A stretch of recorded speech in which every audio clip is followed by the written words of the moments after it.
I'm not the one who was unprofessional today.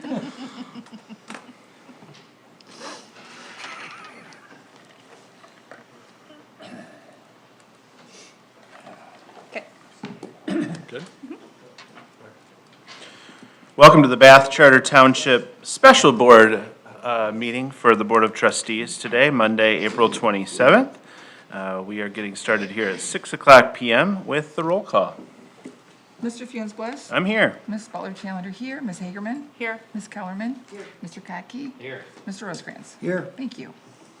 Our treasurer is absent today because she is doing professional development. Next up on the agenda, and for those in the audience, I think there's extra agendas on the lectern if you'd like to follow along, is civic reflection. We'll start with the Pledge of Allegiance and end with a moment of silence, so please stand and join if you are able for the pledge. I pledge allegiance to the flag of the United States of America and to the republic for which it stands, one nation, under God, indivisible, with liberty and justice for all. Thank you. And now a moment of silence. Thank you.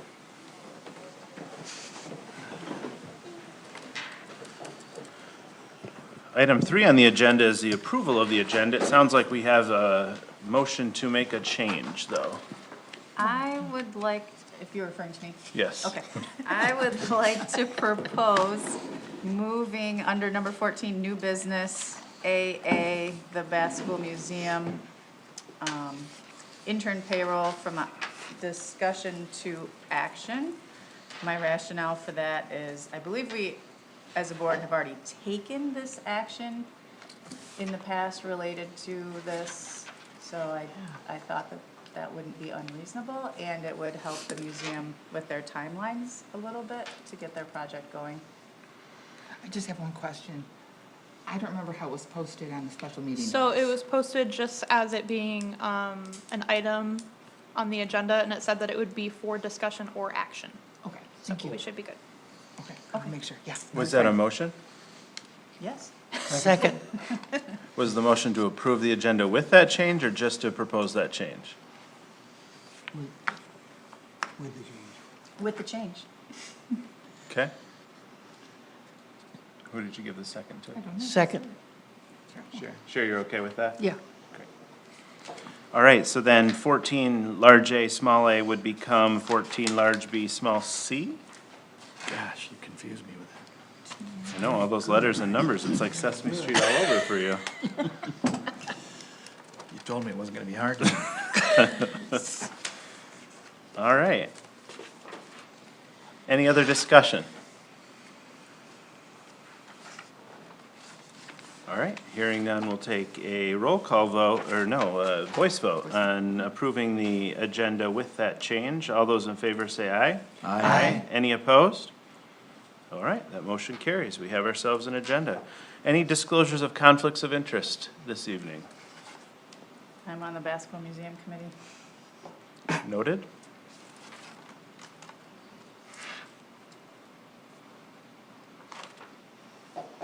But she can still vote, right? She must still vote unless the rest of us would like to release her from that, but I don't think she's asking for that. All right, any other disclosures? Great. First up then is public statement 1. This is opportunity for members of the public to address the board about any item that is on the agenda tonight for up to 3 minutes. There's a second opportunity at the end of the meeting to address the board on other township issues for an additional 3 minutes for those things that may not be on the agenda. Would anybody like to address the board tonight? Welcome. Hello, Beth Baki, Assessor for Bath Charter Township. I'm here in regards to the AGS contract that's going to be coming before you as a new item. We've been working on this contract for a considerable amount of time, about 3 years or more, and we just like to bring this contract up to date. AGS is a company that's been with the township since 1995, I believe, and they have been in transition for a while. Nick Keck is becoming part owner of this company. He is working with, he's been a great team member with us, and the back office staff, Miles, our zoning administrator and planner, myself, and code enforcement, Roger, and we just all come together. We all can work through problems that come before us.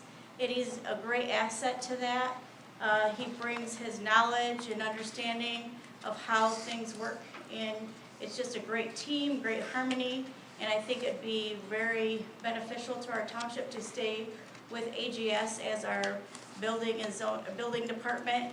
And as I've filled in that department, and I call all the trade gentlemen as they're needing to get their inspections done, they're all very cordial and very helpful, and they're knowledgeable as they bring back in their inspections, or if I call them and they need to jump ahead to a different inspection.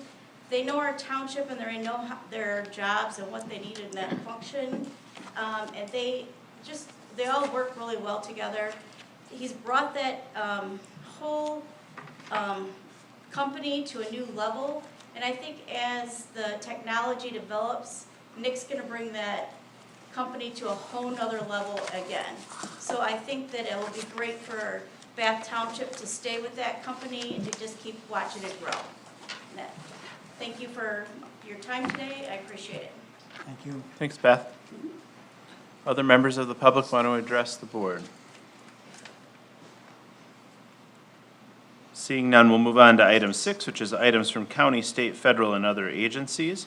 We have a candidate for the 13th Congressional District, Bridget Brink, who is seeking the Democratic nomination in the primary election. I'll welcome her up to the lectern, and as she gets there, I will make it clear that any candidate who is running for office in our area who would like to address the board can be placed on the agenda. Reach out to me, a board member, or to the superintendent to be added to the agenda. We would love to hear from all those folks who want to represent us.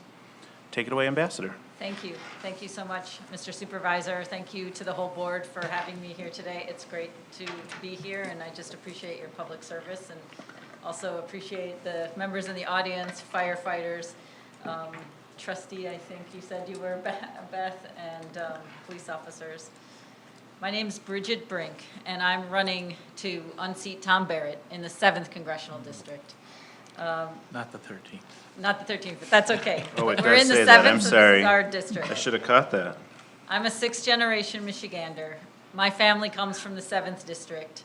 I'm also a proud union member. I'm the daughter of an MEA teacher, and I'm the granddaughter of a union auto worker.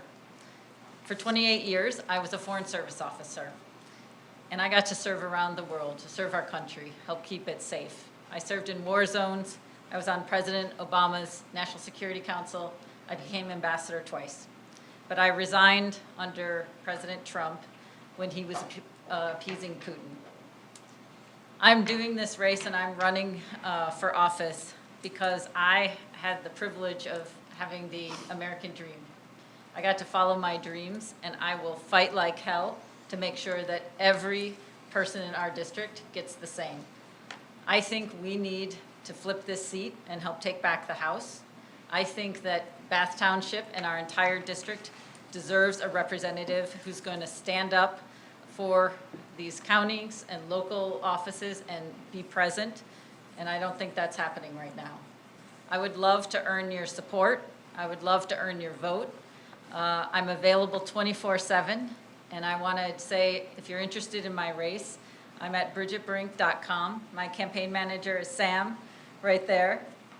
This is one of the most, in my view, important elections that we're going to have. I think our country's at a dangerous moment, and we need principled leaders who are going to go to Washington, who are going to stand up for their districts, stand up to do what's right, and deliver. And that's exactly what I intend to do, and I'd love to have you with me. So if you have any questions or anything, want to follow up with me, you can reach me, bridgetbrink.com, and I'll leave some cards and things. Thank you. Thank you. Thank you. Thank you for joining us, Ambassador. Again, if other candidates would like to join us and present to the board, we would welcome that. Reach out to a member of the Township Board, the superintendent, or myself. That brings us to the consent agenda. Item 7, we've got minutes from the Zoning Board of Appeals, Planning Commission, and Housing Commission. Would anybody like to remove anything from the consent agenda? Doesn't sound like it, so would someone like to put a motion forward to approve the consent agenda as presented? I'll make the motion to approve the consent agenda I as. will second that. We have a motion and a second. Because it's a consent agenda, we take a vote without discussion. So we will move to a roll call vote. Mr. Kotke? Yes. Mr. Fewins-Bliss? Yes. Ms. Butler-Chalender, yes. Mr. Rosekrans? Yes. Ms. Hagerman? Yes. Ms. Kellerman? Yes, That motion carries. Thank you. Approval of the minutes is item 8, minutes from the Board of Trustees meeting of April 6. Would someone like to move that forward, or is there discussion to be had? I'll make the motion to move that forward with approval Second. as written. Thank you. We have a motion and a second to approve the minutes as presented. Is there any discussion? Hearing none, we'll do this with a voice vote. All those in favor of approving the minutes of the Board of Trustees meeting from April 6, please say aye. Aye. Any opposed? That motion carries. That brings us to item 9, which is the approval of the vouchers. Would anyone like to move those forward tonight? I'll make a motion to approve the vouchers as submitted. I'll second it. Thank you. We have a motion and a second to approve the vouchers tonight. Is there any discussion? Hearing none, we'll do a roll call vote. Mr. Fewins-Bliss? Yes. Ms. Butler-Chalender, yes. Mr. Rosekrans? Yes. Ms. Hagerman? Yes. Ms. Kellerman? yes, Mr. Kotke? Yes. That motion carries. Thank you. That brings us to the treasurer's report, of which there is none. We will have our next treasurer's report June 1. Committee appointments, there are also none. But we do have 2 township department reports. We're for now putting them under the committee reports heading until we change our structure of our agenda. So I'd welcome Chief Matt Mardigan to the lectern to speak on behalf of the police department. Welcome, sir. Thank you. Good evening. How's everybody doing? Great. Fantastic. I'd like to talk briefly and give an update on our department, including in the summary will be our summary of our first quarter statistics, current staffing levels, department projects and goals for 2026, and future needs. Our first quarter statistics, I'm happy to announce there have been no major incidents to report, and I'm very hesitant to say that out loud, as that seems to have hit me once before. Our total calls for service in 2025 for the year-to-date, from the beginning of the year till the end of March, was 4,457. Same time period this year has decreased significantly to 3,503. Wow. The decrease mainly has been due to staffing shortages, as there has been less time for self-initiated activities like business checks and property checks. Our short staffing has been due to officers that have had injuries and have been off work for significant amounts of time. And then an officer was assigned to our newest officer, Alex Thompson, for the field training. So we had 3 officers immediately out. The result is that there has been at least 50 less shifts covered due to that staffing level. Our officers have stepped up and supported each other by filling needs on shifts. And they have focused their priority on serious calls like assaults and theft-related crimes, and these numbers have remained stable.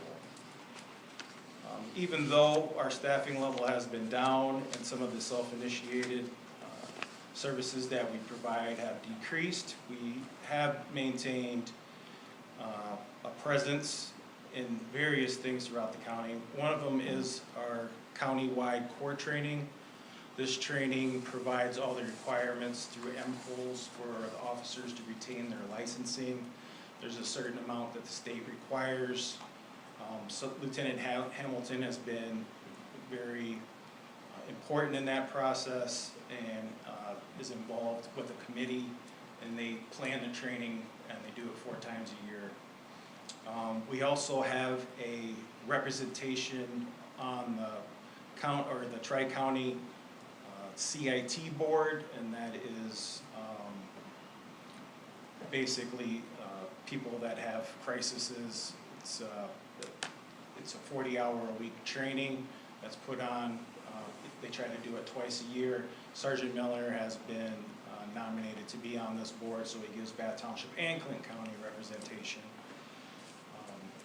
We've also been involved with Clinton County RISA. They have students that come down and do ride-alongs, and even though we've been short-staffed, we made it a priority to not only have one student ride, but we took an additional student this year because we understand that education and getting young people excited in law enforcement is important. Our current staffing, our command staff, it includes myself, Lieutenant Hamilton, 2 sergeants, Sergeant Cedarberg and Sergeant Miller. Our goal this year is to add 1 additional sergeant to bring the total to 3. Our current officer staffing is 7 sworn officers in total. That includes 1 detective who's right now doing dual roles of working the road and the follow-up that's required as a detective. And that detective, we recently promoted John Wright to detective. We currently have 3 open officer positions. Hiring has been a challenge. In my first year, we conducted 3 hiring processes. The first 2 only netted 1 officer. But we continue to keep plugging along, believing that this is Bath Township. Bath Township Police Department is a destination for people to come and have a great career in a great community. So we changed our strategy on our last process, and we advertised on various online law enforcement hiring platforms, and we hand delivered flyers to local colleges and their criminal justice programs, and also to area VFWs. I, along with Officer Cook and K-9 Indy, attended the MSU Law Enforcement Job Fair along with agencies from all across the United States. And our last round of hiring, I am happy to announce that we offered 3 conditional offers pending background checks and testing, and I have 3 signed offers pending, obviously, background and testing. One of them is a certified officer, so he should be up and running soon, and the additional 2 need to go through the police academy. Our civilian staff include 2 administrative assistants. They handle a large volume of phone calls, walk-in complaints, and recently very complex FOIA requests. We have 1 civilian reserve officer, who's John Moe, and he's assigned as a community police officer among many titles. Our primary goal is our 2026 projects and goals will continue to focus on staffing and getting these new officers up and running, but we also have several other projects underway. The first one is our Taser 10 upfitting. We got the equipment in and we trained 3 new officers to be instructors on the Taser platform. Our entire department has now been trained, and the Taser 10s are in service currently. The next project is our red dot for our sights for our duty weapons. The red dots are a different platform, and so we had to send officers, our 2 firearms instructors, to an instructor school so they could teach effectively. And this week, half of our department will be training on that new platform, and the following week, the other half of the department will train, and those will be out in service as well. We'll continuously look to update and modernize the police department. One of the things that we're doing is we're updating our policies so that we can stay current with law and best practices and professional standards. We have partnered with Lexipol, their policy platform, to get this done.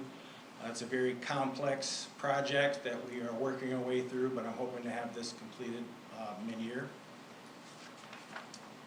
Another project and goal we're working on is an officer wellness program. We want to formalize a department wellness program, and we have partnered with Kotke, who has introduced a wellness app. And this will provide officers with stress management, mental health resources, and also confidential support if needed. And finally, a goal of mine is to formalize our internal training program with our objective to simply be one of the best in the state, best trained departments. I believe that training is a key to that, and if we are not focusing on building our employees, then we are just being stagnant. Future needs, continuing to look at technology to improve efficiency and effectiveness. I'm looking at different platforms to strengthen our records management, our training management, and our personnel documentation, and statistics. And this will be all in one system, hopefully. So it's, you know, some of the things that we get from FOIA requests are, you know, statistics on X, Y, or Z, and just having, it's a lot easier if it's all located in one place instead of looking around in various locations for that. And for next year, we're looking to improve in our investigations division, and one way we're going to do that is through technology, and that would be with license plate reader cameras. We're evaluating currently the flock license plate reading cameras. Neighboring agencies have seen strong results using this technology. The benefits include in identifying stolen vehicles, locating suspects, and assisting in other various investigations. So in closing, our department remains focused on filling staffing gaps, improving training, modernizing equipment and policy, and in order to serve the community effectively. And I'm happy to answer any questions that the board may have. Thanks, Chief. Questions? I'll just have a comment. Many of us attended the Michigan Township Association Convention in Traverse City this last week. And I just want you to know that I had 4 separate townships come up and look at my badge and say, "Oh, you're from Bath Township? We love that Facebook page you guys have."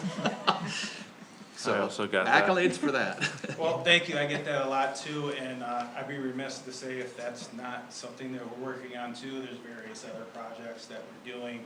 We recently had basically the core group of people that started our Facebook page has finally decided to hang up the gun belt. So I put a calling all who wants to be a social media warrior, and we're looking to replace those people and expand that program into maybe different platforms. One of the things I heard at the MSU job fair was you gotta be on TikTok. I'm not a big social media guy, so, but if that's the way to get to the youth, then I think that we should explore those things. Might be difficult to replace that wit. That was. I agree. It's probably gonna look a little bit different, but we'll keep one of the old guard around to monitor that and make sure that the spirit remains the same. Other questions? Once you're fully hired with, say, all positions filled, what do the numbers look like? It's gonna be 5 command staff and 10 officers, and then our civilian staff will remain at 3. The 2 admin assistants and the reserve officer. And remind me where you're at right now? 4 command staff and 7 officers. Thank you. Is Hamilton still leading the SOT? Yes, he is. Is he gonna still do that in the new position? We are planning on that being the case. I think he's very valuable in that role. Obviously, we want to balance any extra job duties with the one that pays the bills. I know that they're still talking about refabbing the county jail. Are you seeing us send more people up there, fewer people, the same people? What's your take on that? I feel it's consistent. There's not a big uptick. It may be different if laws hadn't changed. There's a lot of crimes that have, I don't want to say be decriminalized, but there's not we're not allowed to arrest on. And a lot of these are, it makes sense. I mean, kind of like driving related things or other smaller crimes. If it's not assaultive, they don't want them in the jails. That's the bottom line. Interesting. The jail is, it's pretty old, and I know that they are working on trying to rehab some of that. It's definitely needed.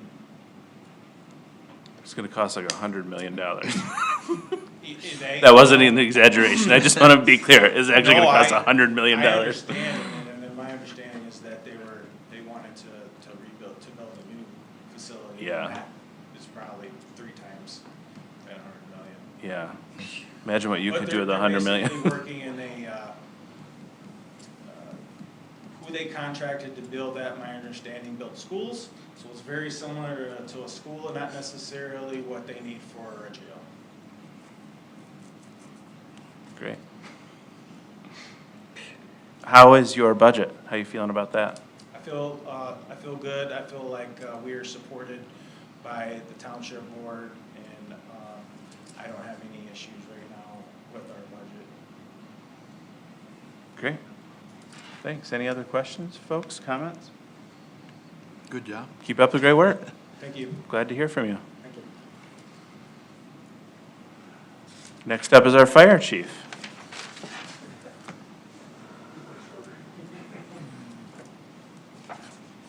Good evening. Evening. So with the fire department, our staffing, we currently have 24 on the roster. Recently hired a new full-timer, which puts us at 4, which gives us 24-hour coverage. There were 12-hour shifts. We have 2 guys that alternate on days. Now we'll have 2 that alternate on nights, which was a huge necessity. Jason Miller is our new guy. He's really been doing good. Also picked up, just in the last month, actually a neighboring police officer's son, Nolan Kuhn. He's very interested and looks to be a great addition for our paid on call. Those 24 seem to be growing all the time. I have 3 more applications that I'm processing right now for our paid on call side, so can't tell you what we're doing right, but we're getting a lot of interest, and that's a good sign for me. I really I take that as making my job a lot easier when I have a lot of people interested in doing the job. So our runs to date we're at 440-ish, give or take the couple that we've done today. Some of the big runs that we've done recently were all mutual aid runs. Obviously the big fire at R&R Salvage, and we had a fatal fire that we assisted do a township on Chandler Road, and a very, very large structure fire in the daytime, which is always tighter coverage for our neighbors. The daytime coverage is really tough for the paid on call side, and that was also up in Laingsburg on the north end, up on Pratt Road. Three very significant fires. Some of the projects, I know you guys all know about our brush truck. That's been delivered. Beautiful truck. It is down getting some Linex in the body and undercoating done. As soon as that gets back, we'll get some of our brush guard, bumper guards, get that mounted up, start working on transferring the pump from the old truck onto the new Ford chassis, and getting it upfitted with the lights and sirens and stuff like that, so we can get her ready to respond.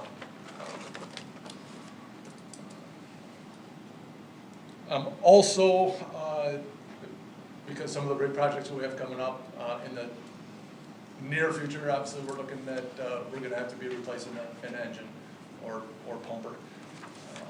So I'm currently, because I just got back from FDIC, looking at brokers that deal in used apparatus to try to get an idea of what we might be able to get for a return on some of our older engines, if we can send them down the road and recoup some of the cost towards that new stuff. That FDIC kind of leads me to, that was just last week. FDIC is the Fire Department Instructors Conference. This is a worldwide conference that's held in Indianapolis. I had not attended this in the past, not until this year. This is my first year. It was very eye-opening. I knew that they've offered a lot of classes, and these classes can range from what they call hot classes, which are hands-on training in the fire, live fire training, and some of the best live fire training in the world. One of our members, firefighter Martin, she asked to be signed up for 3 of these hot classes. It was Monday, Tuesday, and Thursday. She liked them so much that out of her own pocket, she signed up to go again on Friday because they were that wow. And if you guys could have saw her gear when she got back, they were.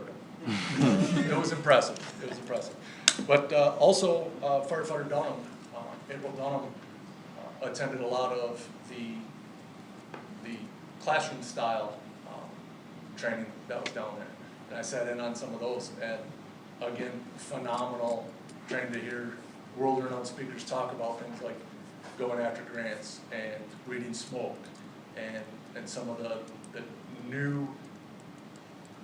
new ways, if you will, of where fire departments are going. And April had nothing but great things to say about that. I spent a lot of my time on the showroom floor where they have all the exhibits, and I was primarily looking at making contacts for trucks to look what companies are going to offer what we need at Bath Township for a new engine, and start my process of beating them up on price now so we can get that pencil sharpened in the end. I also was looking, I was making contacts trying to get us equipped with what they call wildland fire gear. It's a lighter turnout gear that's not for structural firefighting. It's obviously not as thick, not as hot, but it's very taxing to send our people out on a grass fire or a wildfire and expect them to wear full structural gear and try to perform on days when it's usually incredibly hot and windy, because that's the days that wildfires get out of control. That'll come to you. That'll come later in the budget. But I did want to make some contacts and get some ideas on pricing and kind of what the quality differences were with some of the different manufacturers. And I was able to talk with probably 8 or 10 different manufacturers down there and got a lot of good information. Made some good contacts too along the lines of our gear extractor. As you guys know, we had put in for a grant for a gear extractor. Wait to hear on that. But if we're successful, I think that I have a real good lead on the brand and style that we want to go after that is going to be in that price range for if we're successful or not. So all in all, for the few days that we spent at FDIC, we really brought back quite a bit. Some of the goals that I'm having for the department, obviously, is that new engine and securing funds for that. I know there's several different pieces of that puzzle that are going to come together, and the more I'm learning with the manufacturer side and what they have to offer, the more I hope to be able to make these pieces come together on our end so we can come up with something sooner rather than later before it's too late. So I like where we're at with some of our options on these new engines. I think that we can do pretty well. It's just how much can we afford and which will determine really how soon we can get one. I'd also like to solidify a couple of the things in the station itself, and one of them being that diesel exhaust system.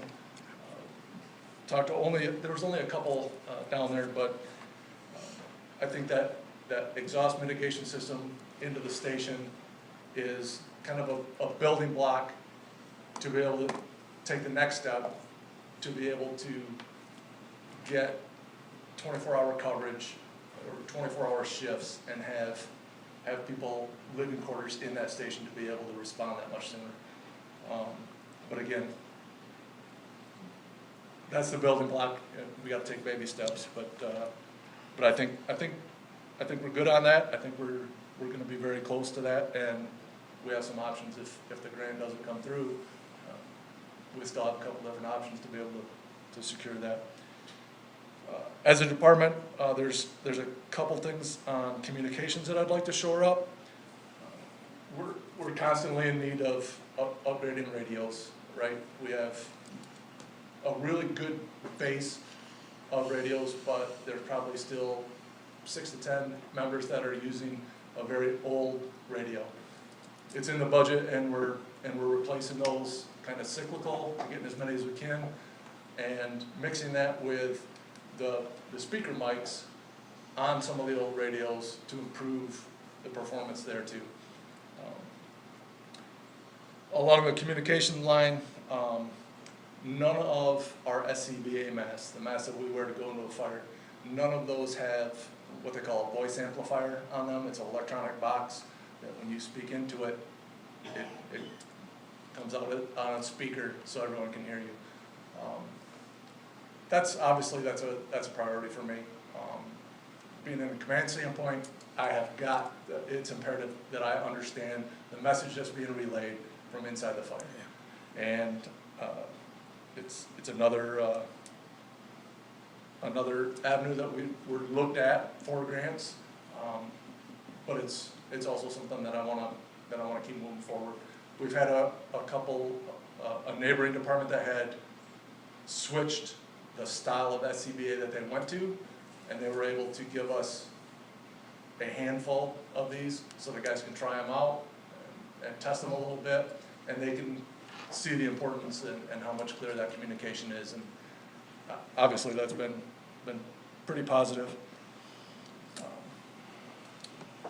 One of the next goals is kind of a foundation, our leadership foundation. When I stepped in, there was the chief, the assistant chief, a training captain, and a lieutenant.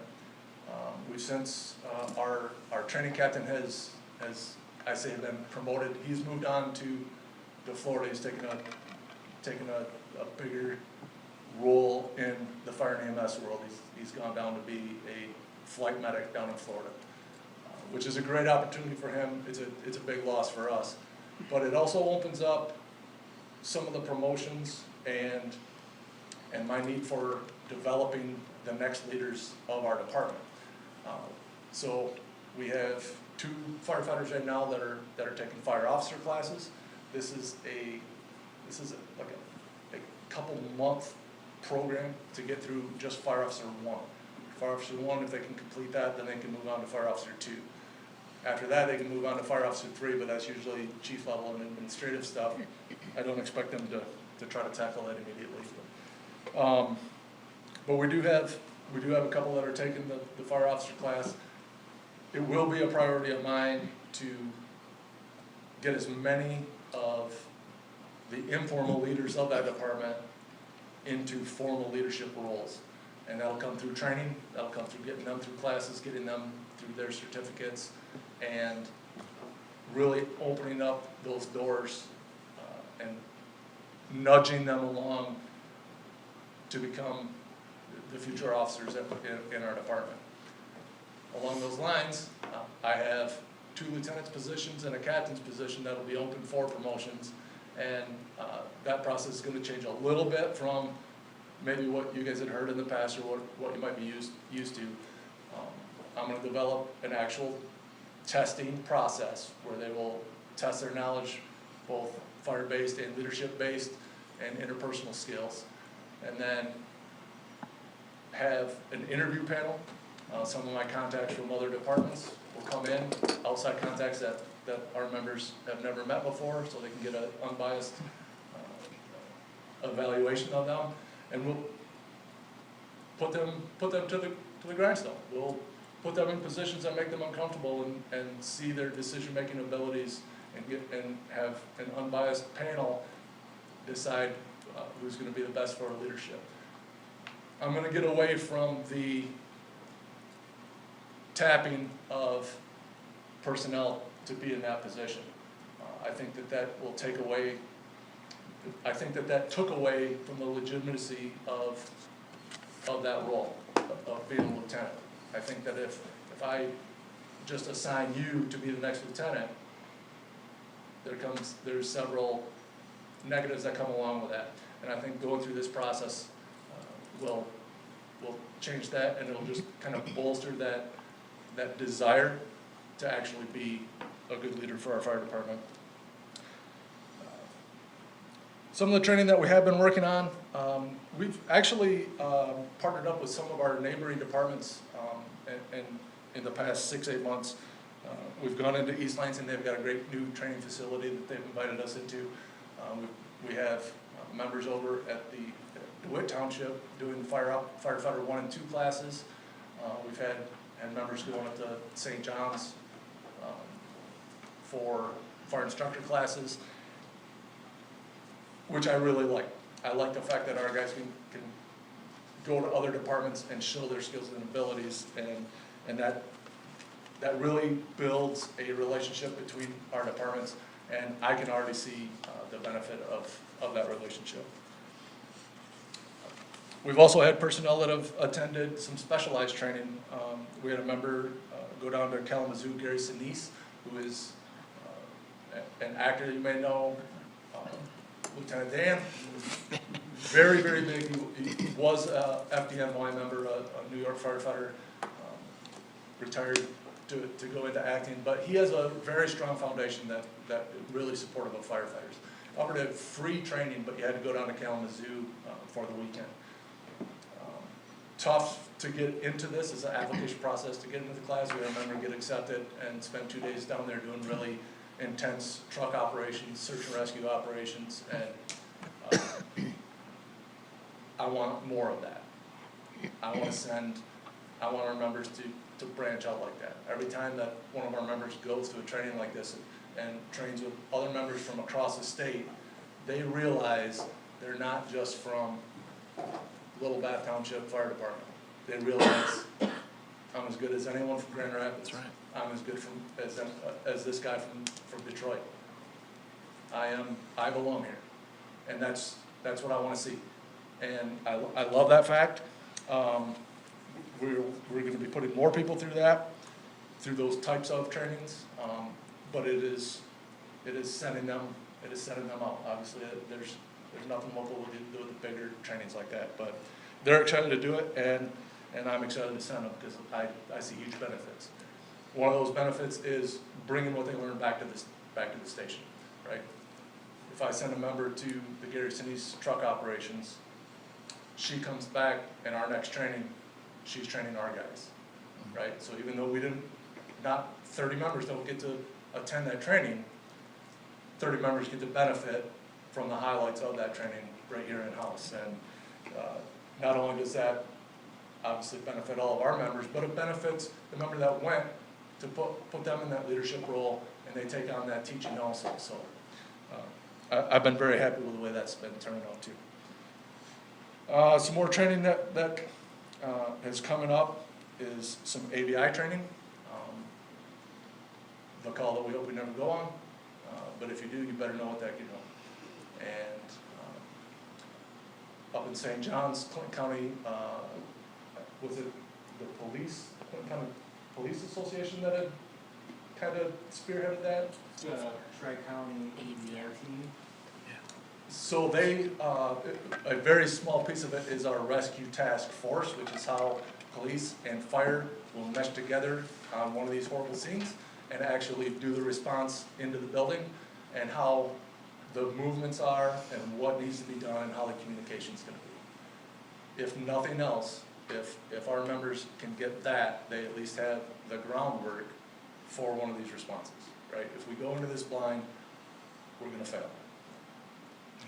Phenomenal training. Every one of our members went up to that training. We moved our training night to be able to go up to St. John's and do that, and they all came back with very, very positive things to say. They one, performed phenomenally, which I think you guys should all know. They did a fantastic job. They always work their butt off, and they look very professional compared to the rest of the fire department members in our county. They're a good group. We also have a AVI command class that is coming up in May, also held up in St. John's, and the Tri-County AVI team is sponsoring that too. And I have 4 other members on our department that are gonna sit in on that class, and that gives a very good perspective on what you have to think about if you're gonna be in the hot seat and you're gonna have to run the show when this call comes up. Not in the scene, you're gonna be in command. And I think, again, it's a good way for me to nudge some of our informal leaders into that command role and give them a sense of leadership. So, other than that, please ask me questions. Let me know where you're at. Al? Yes, of all your 4,400 runs, how many of them are EMT runs? There are 440 runs so far. Oh, yeah, Without knowing exactly, I would tell you that it's gonna be about 75%. There's gonna be a little over 300 of them are gonna be EMS related. how is our emergency transport new system that we've got working with you guys? Is there any problems? If you say any problems, I'm sure I can find one, but as a whole, and then compared to how it has been in the past, I, as a chief, have been pretty happy. I think that Eaton Area Ambulance has been providing a very solid service for us. I believe that they work well and have a lot of respect for our department, and more importantly, for our citizens. They're very respectful and very well, they're good caregivers, if you ask me. Okay. If there is any problems that come up, we got a contract coming up in a couple of years, we'll have to talk it over with them to get it straightened out. So if you have anything, write it down, give it to Karen, and we'll be able to take care of it next time. If I have any issues with Eaton Area Ambulance, I expect to be able to handle that on my end before it gets to Karen, but Or it gets yes, I there. appreciate that. Okay, thank you. Sure. Do you guys do fire investigating in our department? We do not have a certified investigator as of yet. We lean on our mutual aid partners for that.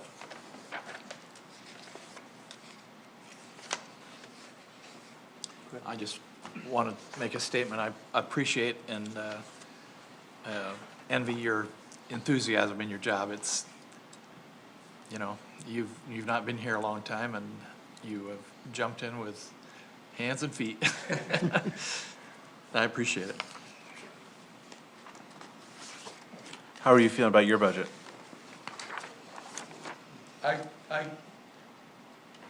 I feel pretty good.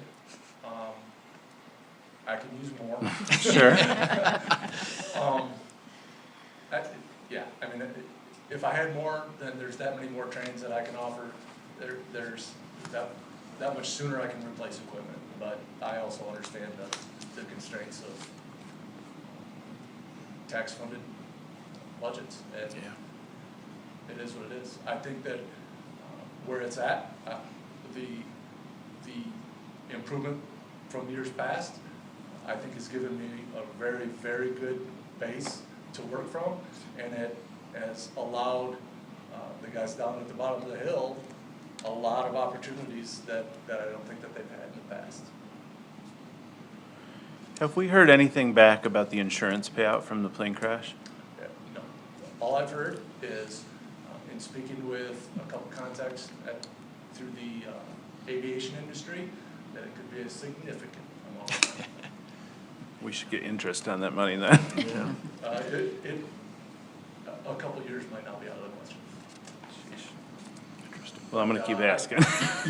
I have, I've sent an email to, I guess, the middleman. As you guys know, there's, we're dealing with a Mexican insurance company, but they have a cohort, if you will, in America, and I'm dealing with the American counterpart to their insurance company. I have reached out to him, he said he's gonna give me an update quite soon, but in my twice that I've reached out to him in the last 2 months, I'm still in the same place.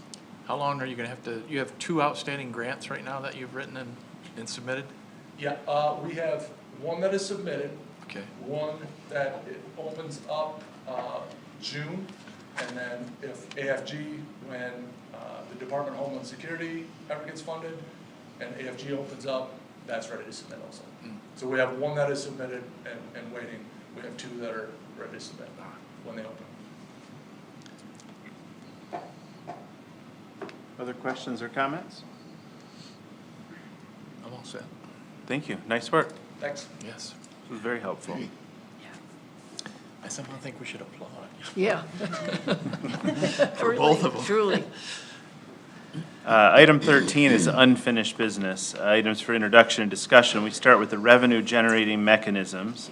I believe we have a legal opinion that due to unforeseen circumstances we have not seen yet. So we're gonna distribute that now and give you all a brief couple of minutes to review that prior to our conversation.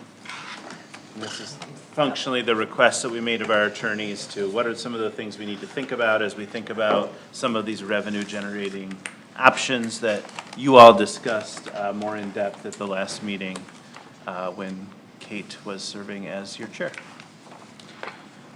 So just take a few moments here to review the document. Sorry for those in the public, it's a legal document and not privileged to all folks.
Brian, are we gonna be able to make that May 14th date?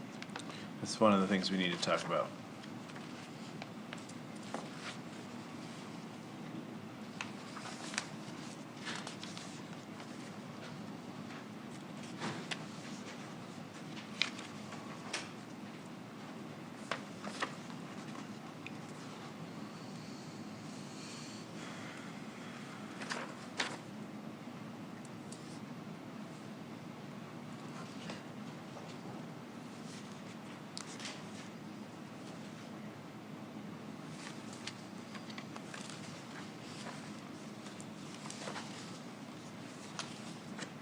Taylor, did that air conditioner just kick on again?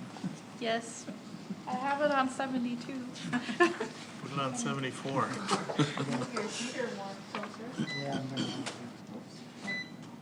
Push stop. You learn quick. Thank you.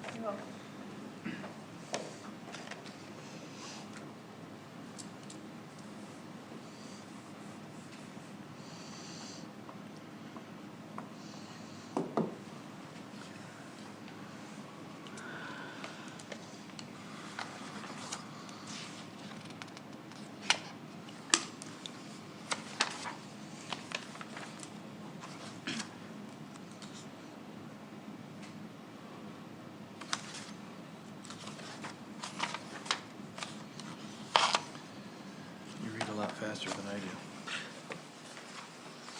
Some of this stuff is familiar. Redundant.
Folks need a few more minutes.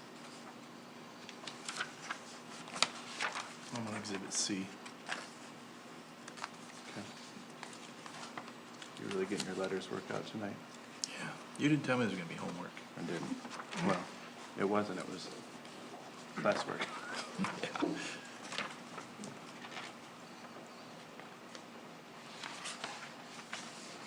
There's a Bath Township in Calhoun County. I There think is. that was a typo. Or is it just a typo? I think so. Okay. What is the That's what I went with. Summit Township thing? What's some of the township thing? It said that we're gonna provide road service for Summit Township. I think these are just examples That's just a, okay. in the back. So you just picked one.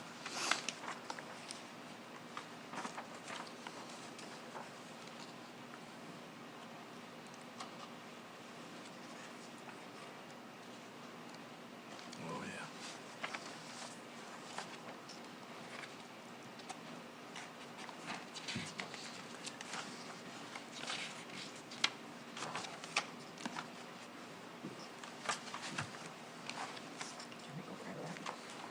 Let me ask Taylor. Taylor, do you know the public safety millage? Is that at 4? Yes.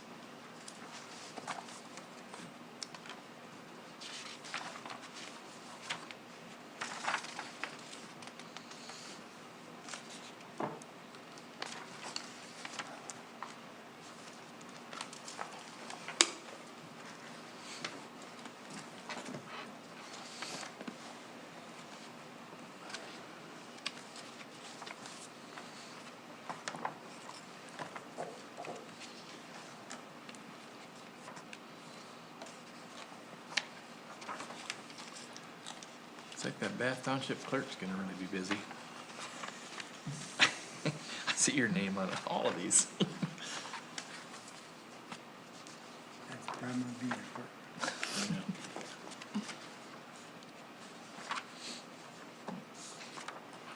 Okay, I'm done. You said 4. No, I was looking at the revenue presentation.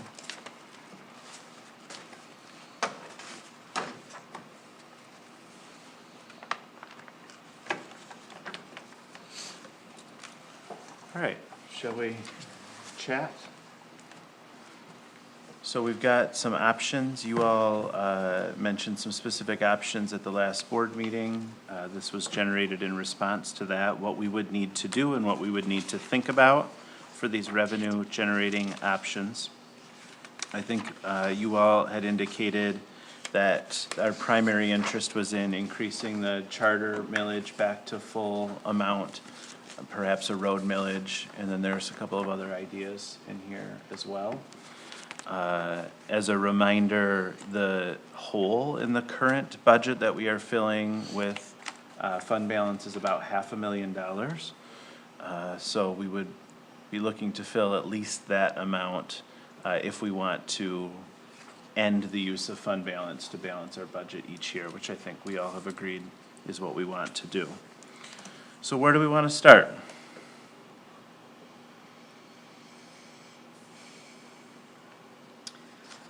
Well, would that, restoring back to the regular millage rate, what kind of money would that generate? I think $878,000, if I recall. 893, Where did excuse it me. say? Oh, 893. So that would put us back on the map, wouldn't it? It would, if we went to the full 5. And that's what it used to be. That's what it started at. Yeah.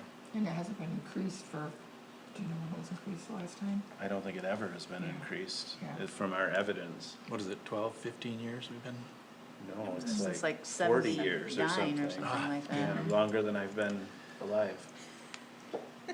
Whoa. I'm not touching that I'm one. young, for the record. And you have a double ear infection. I do. I'm a toddler, Getting younger. basically. How is that compared still to surrounding areas? Does that still keep, I mean, currently we're lower than everybody, right? Would that keep I us in think that so. range? I think that offers some rationale, is yes, this is an increase offsetting our expenses, but still lower than our surrounding communities. Most of the surrounding communities have been returning up to the full amount annually, or some at some smaller version than every 45 years. Right. So it has been, I think, an easier pill to swallow for their residents, because we're not talking about a 1.46 mil increase. They would be talking about some sort of point something millage increase on an annual or somewhat regular cadence. Point 0.6 mil would, like, similar to the library. 6.8, yeah. Would fill the hole. Pretty close. In the budget, you're saying? I didn't do that math, but I believe you. That's pretty close. It seems to me, I remember 286 was the last millage for the library, and that was, I think it's 0.6 or 0.68, something like that. 0.68, yeah. It's closer to 300,000, I think, now. Does that sound right to you, Taylor? Mm-hmm. So that would not close the gap then? Well, pretty close. Yes. Ding, ding, go ahead. I think the road millage, put it on the ballot, give it the people a choice. Do you want better roads? Or do you want to be on the system we are now, because we're not going to be able to put money into them? Yeah.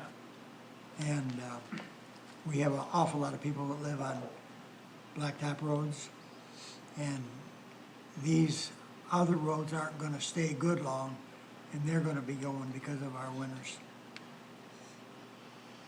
For the road millage, David, the example here says 3.5 mils. Isn't the max 3?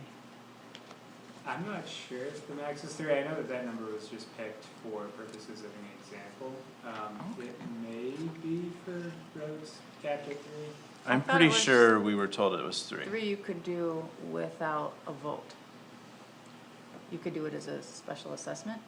No, it's not a special assessment, but I Type. think you are right. We just went to this session last week, and I think it was, the verbiage you could do says- 3 without a public vote, or up to 3.5 with, if I'm remembering And correctly. I think we had without this my- conversation yes, at the board meeting before also. Without my notes in front of me. Yeah, I've got the packet here from that day in front of me. And this says, in the verbiage, it says maintenance, increase the millage for the maintenance of county roads. Well, all roads are county They're all roads county except the roads, private yeah. roads. So we'd be supplanting the county budget? I think we would be supplanting what we contribute toward the county budget. You know how they give us those invoices in our packets every so often that we're paying out and budgeting for? It would be that, but I don't know if that's enough money that it would fill that hole that we're sending to public safety.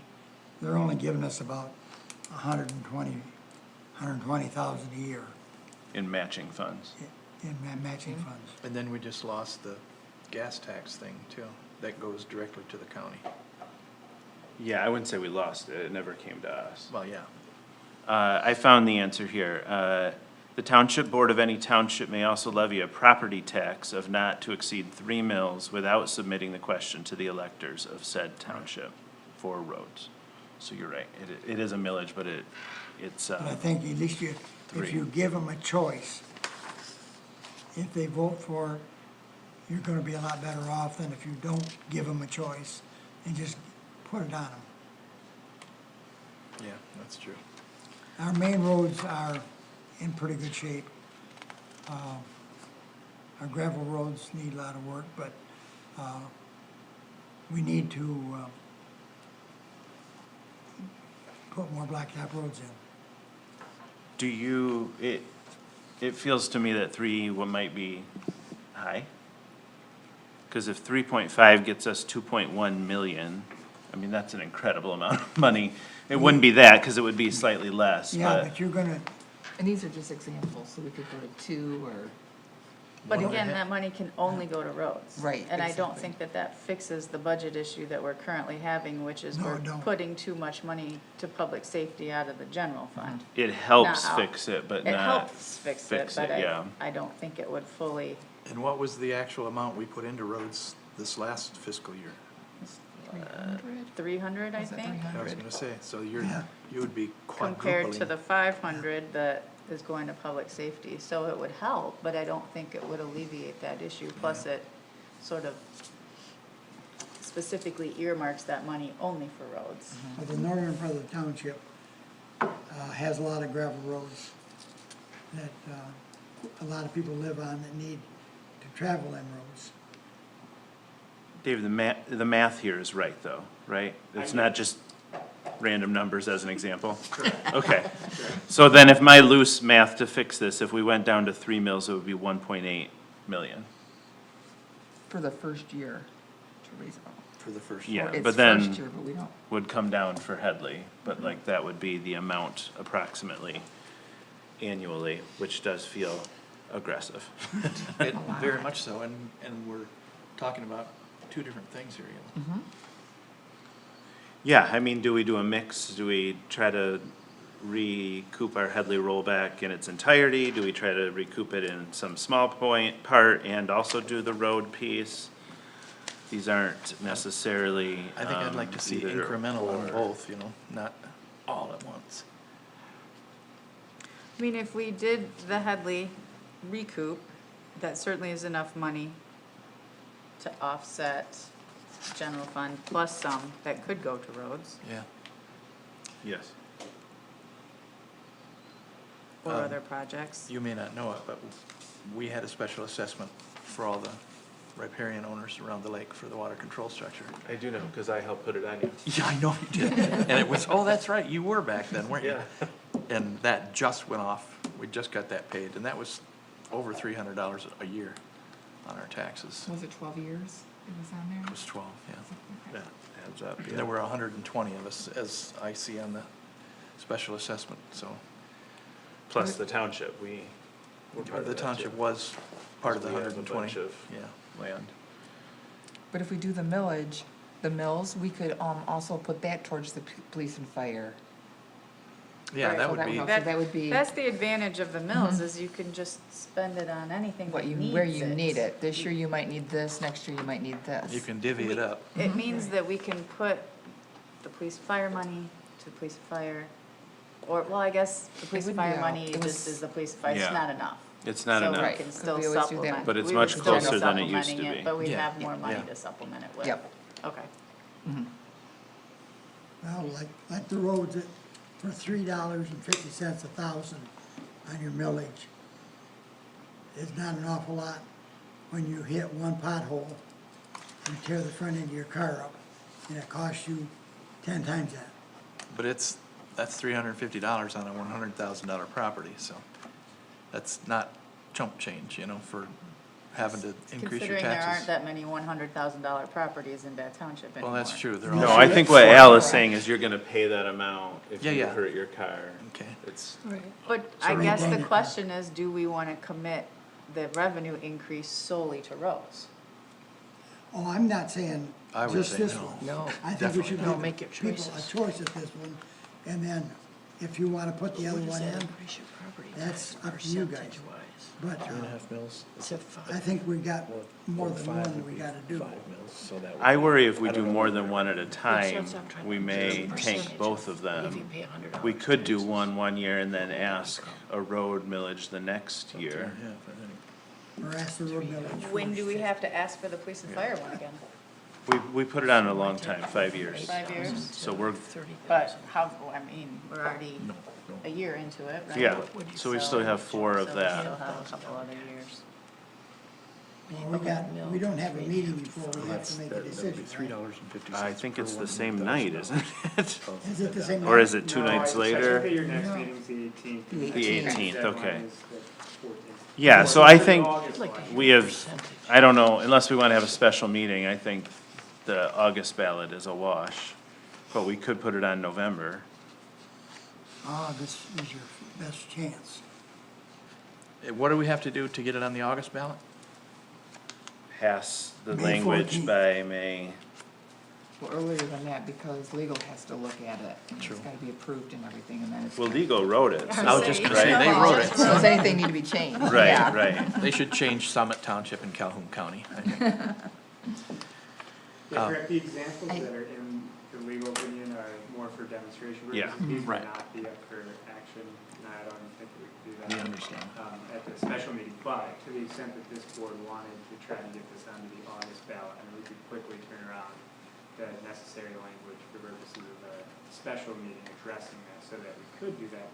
Or obviously, you guys can also wait until the November election, and that gives you guys more time. We just wanna make sure we're doing it right the first time. Well, Yeah. and unfortunately, we've waited, not us right here, but other boards have waited and not done this, so I think expediency is of utmost importance. And to find out what the public says by putting it on a ballot, you know? Well, let's focus then on the charter millage. Are folks feeling we should rush it to get it on in August, or are you comfortable waiting to get it on in November? I would Now I'm like- seeing from Kate. Well, we're not voting right now, but I would urge us to get that on August. August. Is anybody opposed to running it on the August? If you run both of them, You don't wanna run both I of do you. wanna run You wanna- In August? yes. You don't think that'll scare people away from both? If they vote against the road millage, when they come in with a bent rim, you can say, hey, you guys didn't vote for the road millage, we can't fix the roads, we don't have any money. Yeah, that just makes us right and poor. No, we're not poor, What if they vote down the charter millage though, because we're asking too much? they might vote it down anyway. That's true. Now, I thought we could reinstate it to where it was without voter approval. No, because of Headley. Oh, If we okay. had that, Rod kept calling it a gap. The Yeah. gap between the Headley rollback and what we wanted, but there's no gap. Okay. Cause it's been 45 years. Mm-hmm.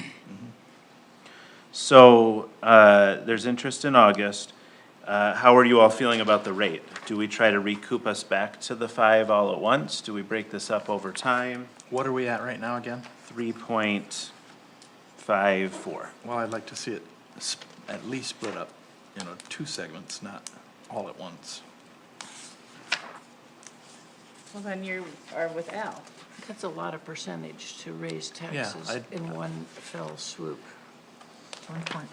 I don't think, Is it, if I'm understanding the percentage of going from 3.5 to 5 is 1.5. 1.5. Yep. 1.46. So that's $150 per $1,000 of, Right, but what percent of your, if you Taxable. pay $1,000 in taxes, what are you raising that 1,000 to? That's what I'm trying to, 1,150. 1150. What do you mean If you, 1150? Well, that no, would be no, $150 per thousand. She said if you had $1,000 in taxes and you raise it 1.5 mil, that would be $150 on that 1,000. So it would be 1,150.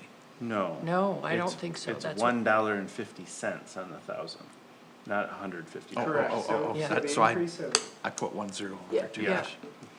I was like, Jesus.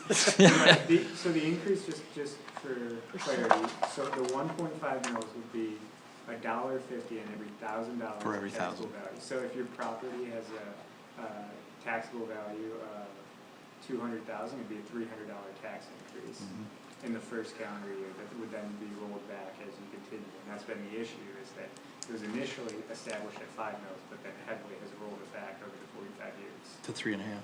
Correct. In the data that we had just gotten recently from LEAP, did everyone get that data, or did that just go to me, Taylor? Are you referring to what was in your mailbox? There's a leap. There's a leap thing here, so. Oh, great. Disclosure. I asked to share that with Greg. So that says the average home is what, $250,000? So I think we could safely use that as the marker for how much it would cost an average family. So it looks to me like if we wanted, if working off the $500,000 goal break-even point, that looks like a 0.82 millage increase. If we just went with an even 1 mil increase, that's about $609,000, which is break-even plus a little bit more. That could potentially go to roads or whatnot. which would still keep us at a lower rate than all of our neighboring counterparts, which I think is an important selling point. Yes, we're increasing, but you still have a lower rate than everyone around us. We still Yeah. need fire equipment. What's that? We still need, like- You think that that's not enough? Or like Well, the gap right now Al- is half a mil, but it could probably be more as Yeah, things get more like Al's expensive. saying, should we put 2 on there? Should we put a special, that's option 3 that we haven't talked about yet. The special fire Special assessment, assessment fire on there district. that we could just put on if we wanted to. Yeah. To use for a fire truck or whatnot.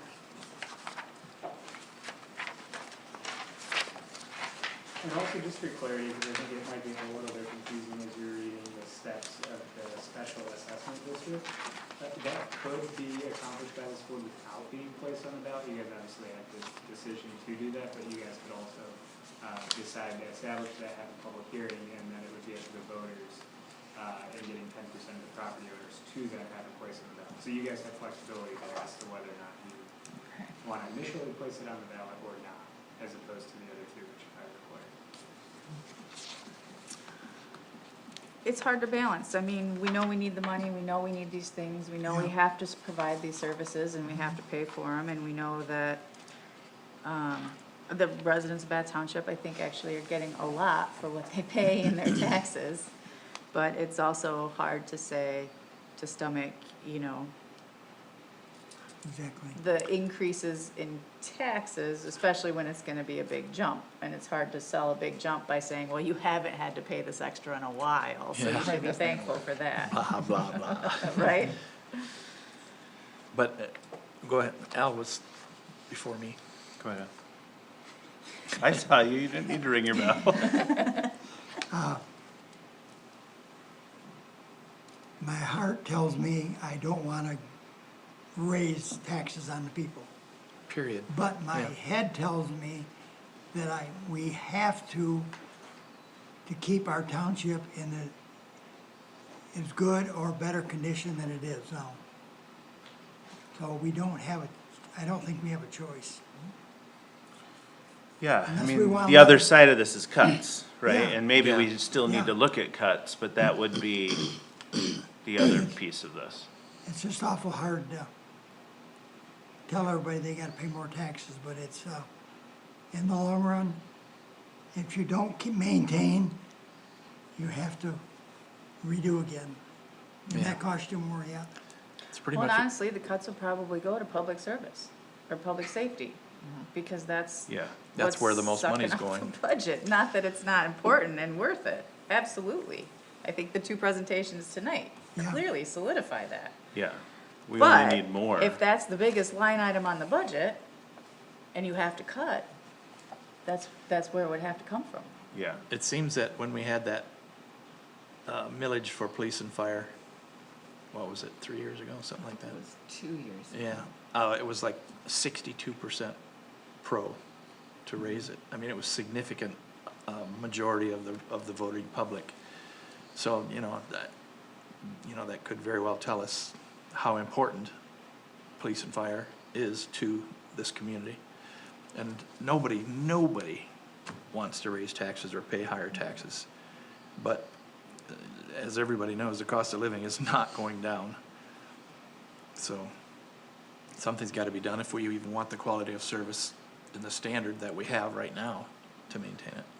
yeah, and we've taken big moves this past year that were painful to us and certainly to our staff around insurance, healthcare coverage, and retirement that will make us fiscally sound in the long run. There'll be a bit of a blip here with the retirement piece for a short term until we pay off the debt, but, so we're taking some of the painful steps that we need to take to right-size things, but it's a long game that we're playing, and, in order to hire 3 new police officers, you need to have competitive pay and competitive benefits and competitive retirement, so we can't roll those things back, otherwise we won't. It's already hard enough to recruit people. Rolling those things back would be real damaging for us. Well, I certainly would not advocate rolling back police and fire, no. No, but I think Kate's right. The only place in the budget where there's large amounts of money that can I won't say easily, but like Theoretically. identifiable Yes. is in those two budgets. That's where we're supplementing the current millage. I don't wanna do that either, cause, you know, the number of fire calls are going up, and the number of police calls are going up, and the intensity of both of those are, much higher. It's only gonna get, I think, more as So if we get put more it to the populated. voters in August and it doesn't pass, then we can come up with a new plan potentially for November? Yeah. Are you thinking both or one? I was thinking one. If you I separate mean, it, I guess it just depends on the numbers. You can take one number and you can divide it amongst Yeah. two pots, or you can take that one bigger number. And get voted down.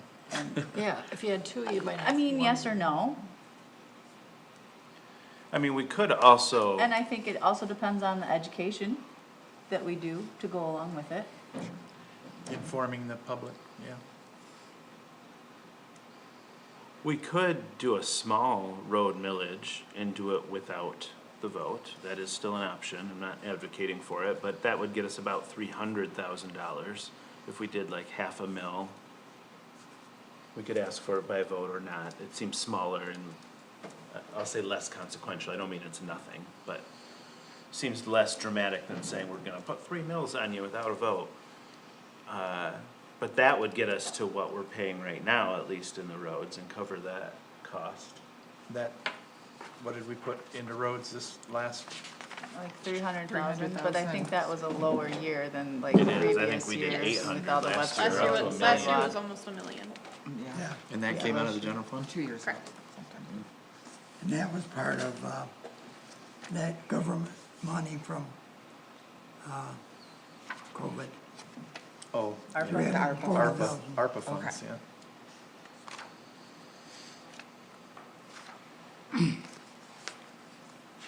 Well, we've got a couple of options on the table. Does someone want to propose something, not to vote, but propose something that we can respond to? If we want to do this stuff by August, we will need a special meeting. I wholeheartedly think that a special meeting is not negligible, on our part to have to do it, you know? I agree. Yes, Not an- roads, not an roads easy are at choice, 300,000. I like Kate's idea of only putting one, going for one. I agree also. And One. which one would you prefer? Well, the most important one. Police and fire.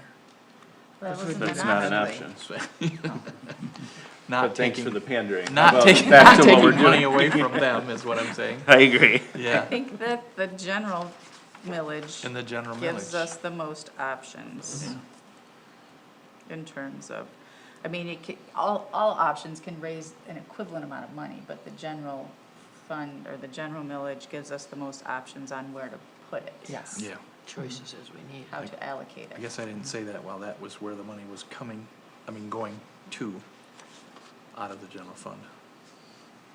So the, And we'll still be supplementing the public safety budgets, but it just won't hurt so much. Right. Because there would still be money to do other things like roads. And the roads. like roads, yeah. So here's what I would propose then, based on those responses. We would choose a date here, perhaps before we end this meeting, to do a special meeting. And we would ask legal to come up with, let's say, 3 or 4 different options we can go with, half a mil, 1 mil, 2, like, just so we have all of those things laid out, so that we can choose what path we want to take. That sounds good. I'm thinking. In that same conversation, would you like to talk about putting a road millage on at the same time? I know Al does, but I'm feeling the majority here is saying no. Sherry, what do you think? If we're gonna, what we put to the voters, it's nice, I think, rather than one big lump, you're gonna raise my taxes by 50% or whatever. 50%, no. No, but if it's a less, if you maybe have a choice, and to the voters' part, we could also do some without the voters. But the more options we have, the more likely we're gonna get something back from the voters. And a big hit A lot of people are hurting for money right now, and they may vote no. Everybody's cost is I'm just wondering increased. if you have so many yes votes out there, are we splitting our yeses across the two, which maybe sets us up for them to both be no's? You know, people are saying, I'm only going to vote yes on one, and I'm going to vote no on the other. I think that would be overthinking. But they, you know, some pick It's a yes on one possibility. and some pick yes on the other, and then there's not enough yeses to get them to pass, Either one. to balance out the people who are just gonna vote no on both. So what are you gonna draw straws then? I mean, it sounded like the majority still is saying 1 millage. No, I think you gotta put roads, even if you only ask for, 1 mil or half a mil. You gotta ask for something to put it on roads so that it's gotta be used on roads. Cause the roads is important as anybody thinks.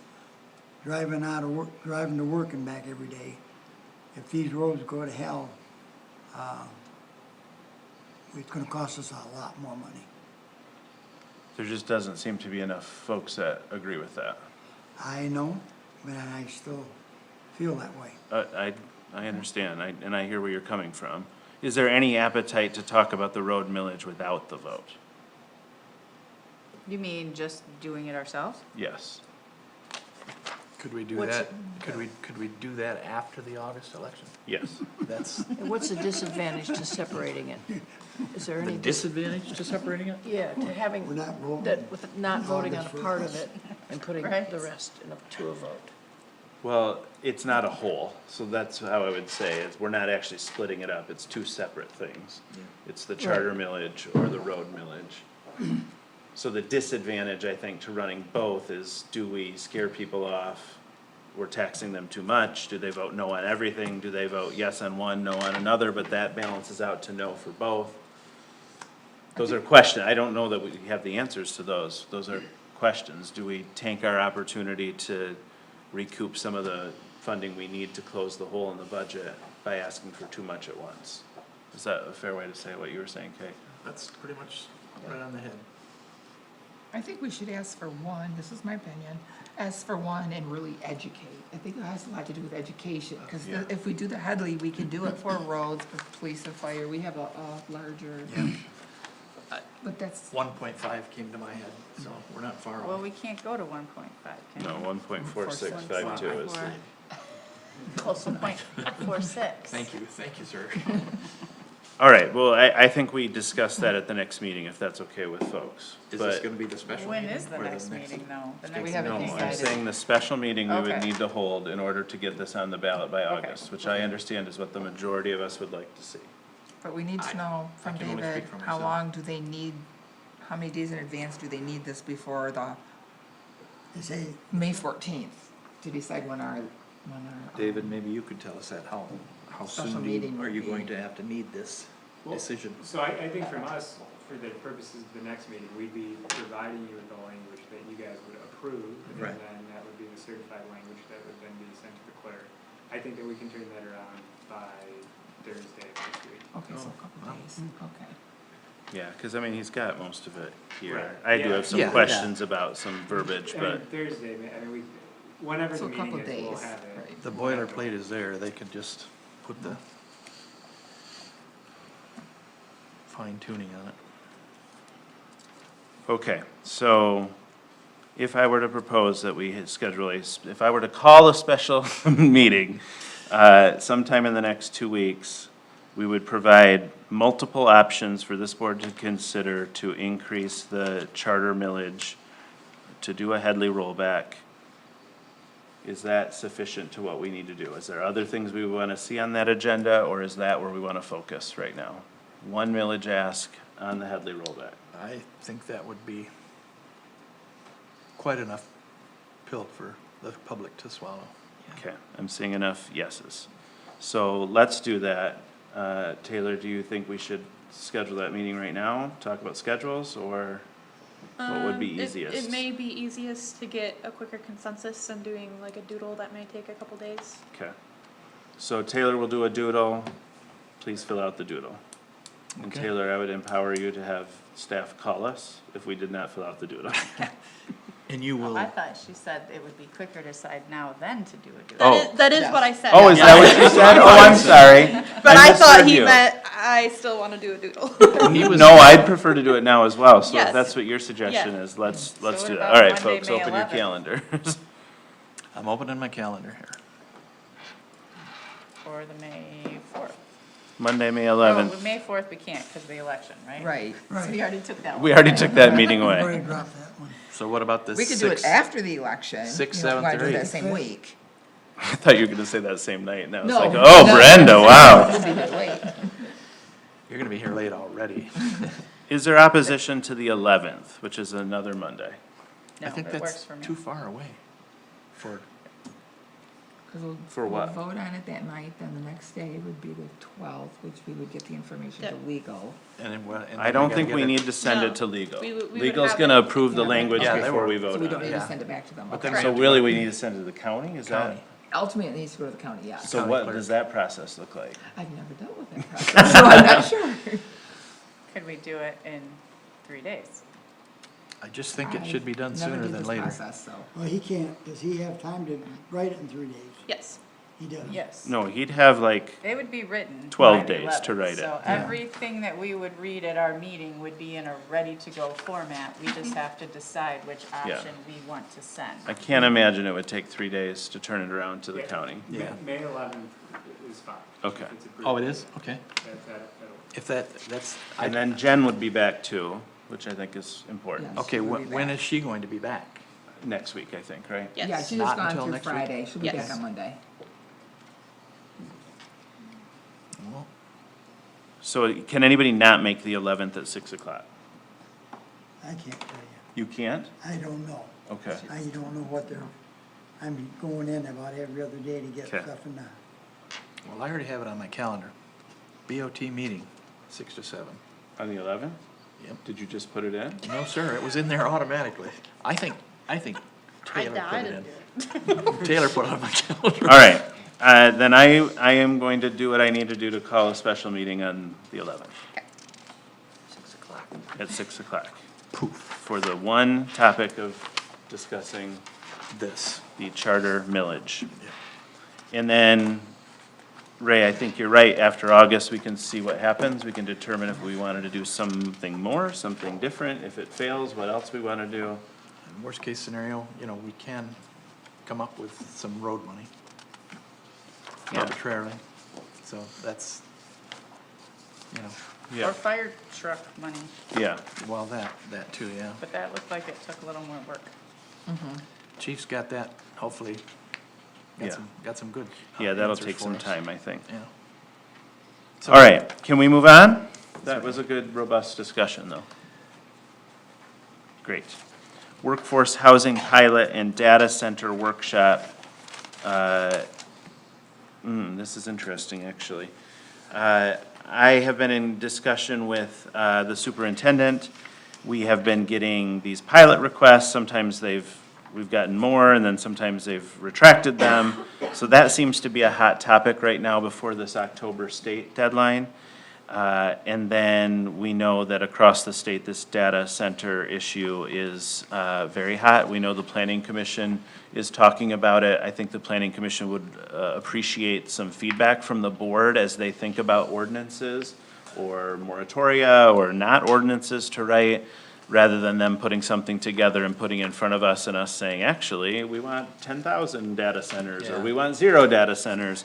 So I think some guidance would be helpful there. I think What the superintendent and I came up with was, we all, I think, need more information on all of those things. I don't think any of us have enough information to vote on yes pilots, no pilots, again, blocking pilots or data centers. So could we bring in some experts to talk to us for a 2-hour workshop? This would be another separate special meeting that we would hold on a different day, and perhaps we doodle about that since we're not under such pressure for that one. But I wanted, Karen and I wanted to gauge your interest in doing that, rather than taking time in a normal, regular board meeting to talk about those really intensive, robust things. Yeah, one piece of information I would really like to find out about pilot is, say, the 42 unit pilot program that on Tower Garden, or over in Tower Gardens. I'd like to know what the tax revenue, the property tax would be on that building if it were just a building being built versus Pilot. the pilot. Was Jennifer supposed to bring that back? I can't answer that. Okay. I don't remember. That's, I think we asked that for all. We did, Or but for both I projects. have not, to my knowledge, I don't know if that's been handed over. I've not We seen did it. get Those some numbers. information, but Some, yeah. that would be a piece that I think we would have to have for the, That's the only way you Pilot. could, logically. $1,100 that we make from that other place Yeah, is just that's- mind-boggling for what it costs us to run it. And the data center thing, John, aren't you guys having a meeting on that tomorrow? So whoever here can attend that meeting, I think it'd be very germane to this special I meeting. will. What? You're already on it. Karen has also sent to us some data center information from U of M, and then there are slides from a presentation Karen and I went to at the Capitol Conference for MTA that actually were very, very informative. Lots of the problems that people complain about for data centers have actually been solved in a myriad of way that the township could choose from. Right. So I think those materials would be helpful. And then what I pitched to Karen was we actually bring some experts in, an expert on pilot and an expert on data centers to speak to us and answer our questions. Well, the first thing you hear about data centers is, oh, it's gonna raise everybody's utility rates, and drastically, and I wanna know if that's the case, why, and how much. And water usage and Yeah, and all all of that that, stuff. Not so- somebody that's trying to sell it to us. Right, yeah. No, we'd get a neutral third-party expert. So is anybody against holding a special workshop on that? Can I request it be like in June? After you get out of school. Yes.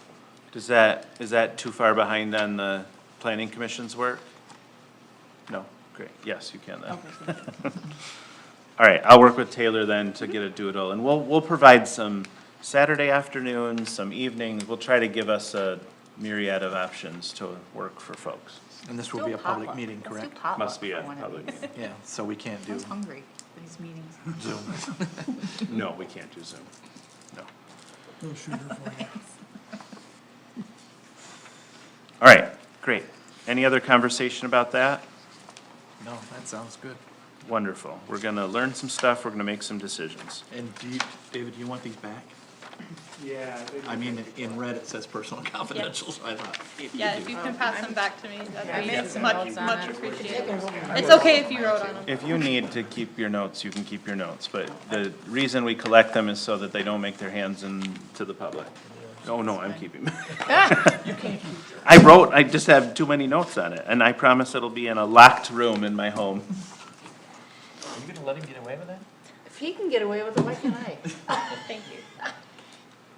Anybody can keep the information, we ask that you don't share it. Well, I would As a like- way to prevent that, we collect it. But it is your right to keep it, I don't want to lie to you. Oh, Don't Only show have it to dogs people. in the house that won't read it. Don't show it to your dogs. yeah. All right, that brings us to item 14, new business. Big A, items for introduction, sort of new, small a is the AGS contract, and we have Deputy Superintendent to walk us through that. Thank you. So I know Assessor Kotke during her public statement, already kind of touched on this. This is a renewal of a contract that we already had with AGS, and as she said, we've been working on it for quite some time, as they have been going through a transition, with their leadership. Nick Keck is here from AGS if you have any specific questions for him. But for the most part, this is just kind of updating, what has already been in place. And this has not gone to legal counsel yet, but it will prior to your next meeting. There shouldn't be significant concerns, of course, but, Nick? I think it did go to legal counsel here, so we'll, I don't think the most recent version has, yes. So yeah, Beth had mentioned, AGS has been in Bath Township since 1992, so for 34 years. Our last modified contract was in February of 2005, so it's been 21 years since we had a fee increase or anything. So we're proposing a fee base rate inspection fee of $70 to $80 residential. Currently, Bath Township keeps 40% on top of that. So there'll be discussion whether we keep that at 40% or they change that percentage. There'll be no change in the commercial rate. One of the big changes is that we're currently using the state cost construction table, which has not been updated since 2009. We're seeing many jurisdictions moving to the ICC, International Code Council Building Evaluation and Data Table, and that is updated twice a year. But in discussions with Karen, we've decided it'd be best just to stick with the update every February, so that we're not changing rates twice a year. We're only doing once a year, and kind of would be automatic, and that would just be the cost construction table that would go up. The base rate fee would not change. Where is that in the document? That is, well, I think the attachment was the valuation data table. It's just kind of glossy like that. It's dated February 2024, so that's one of the changes we'll have in the contract that we reflect for 2026. So the proposal is to update that chart annually. Yes. What about the cost structure, the fees? The fee structure, the AGS print fee schedule, amount that AGS charges customers through Bath Township would remain. So we ask for a fee increase years down the road. In this case, it's been the same for 21 years. My understanding was that was one of the concerns of Karen's, was that these fees were too low and had not been changed in 21 years. Can you speak to that? I can't really speak to that. But you're proposing we still keep them the same. Well, we're raised, These are this increased. is an increase from $70 to $80 base fee increase. She may be talking about the percentage that Bath Township marks up to cover building department staff here, cover your staff for the building department, they drop off the permits, or they have to answer a question, call the inspector, or something like that. For filing, go towards that. So she may be talking about that 40%, she may be looking at to increase that percentage to maintain, cover that cost. I seem to recall her saying that. Yeah, I mean, after 21 years to raise it $10 seems like not impactful. Has Miles mentioned what, where does that stand in regards to other townships, It's very similar. Close here, we do Lansing Township, we've got that fee structure. We're in Locke Township, we're about to pick up Perry Township. And the fees are about the same then? We'll be doing inspections there, that will be the same. Okay. fees. And then I believe we looked into Clinton and they were Yeah. around here, similar to that. I just, looking at the term fair and just, fees, so. Thank you. Go ahead. Anything, no, that's all I have, if there's any other questions. And are we looking for? No, I think this was introduction. No, this just, time, okay. on May 18th. Oh, okay. So that, between now and then, we'll get it to the council, get that updated to the 2026 ICC.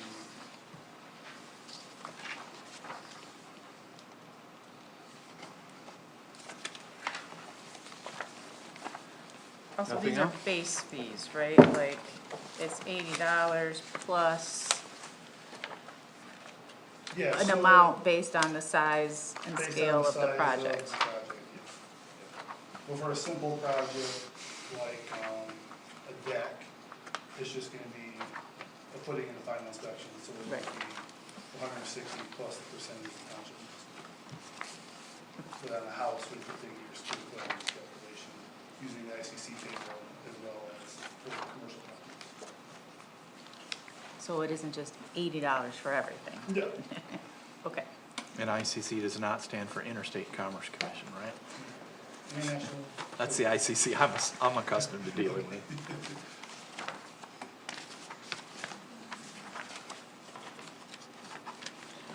Yeah, I mean, one of the things that I think we should consider here is in building and zoning, we're transferring in $106,000 from the general fund because there's a gap in the revenue to the expenses. So I think something we should ask, I think it's gonna be hard because Karen's not gonna be here, but maybe Yes, she could so I know, get I know that to she you. has had a conversation with Miles in terms of the fees that are the Bath Township fees, Okay. looking at those, so that may be what you were referring to. Okay. Yeah, the gap is, where does that come from? I mean, expense for, like you said, for personnel or what? That'd be Yeah, kind of I mean, interesting to we're know just, where the gap comes well, from. it's in the budget. We know where it's Oh, at. yeah, the gap is in the budget, yes. So we bring in 200,000 functionally. We move in 106 from fund balance, and then we spend 306. So it balances, but the primary cost is contractual and professional services, AGS. Salaries, benefits, those are the big three. And, okay. So it's Miles is people that work with him, right? Yep. Yeah. And then AGS, those are the big costs. Would that include Hannah, who works in the building and zoning? Part of it, yes, but part of her salary also comes out of assessing. Okay.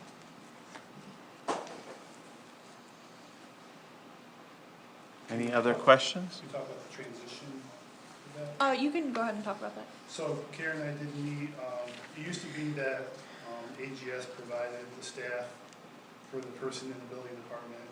We kind of got away from that after an elderly lady we had some issues with. She retired and moved on. So then we hired Hannah. She did a very well in the job. She wanted to advance her position, so she looked into the assessing position as well to help Beth out. And so then what AGS did with Karen is we did a contract.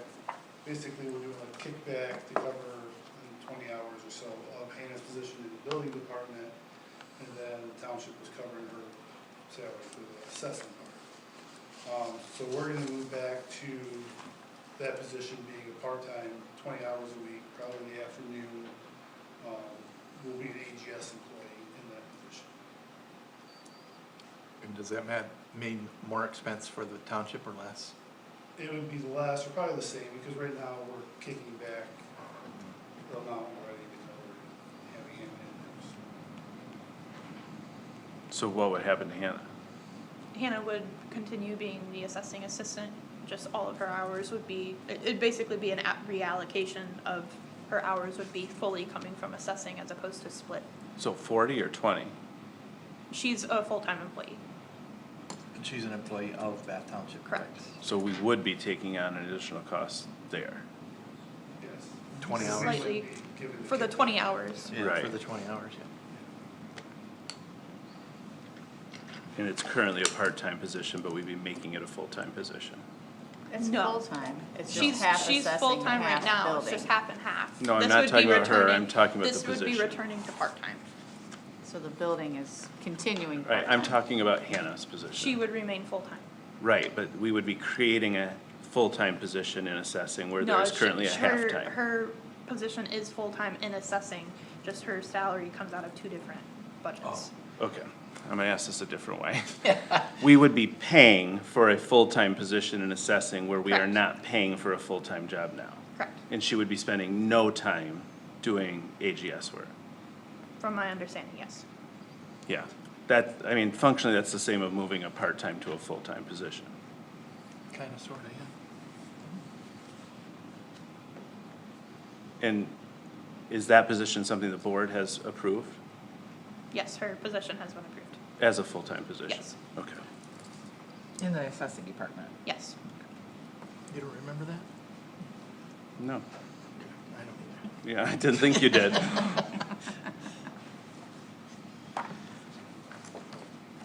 Any other questions?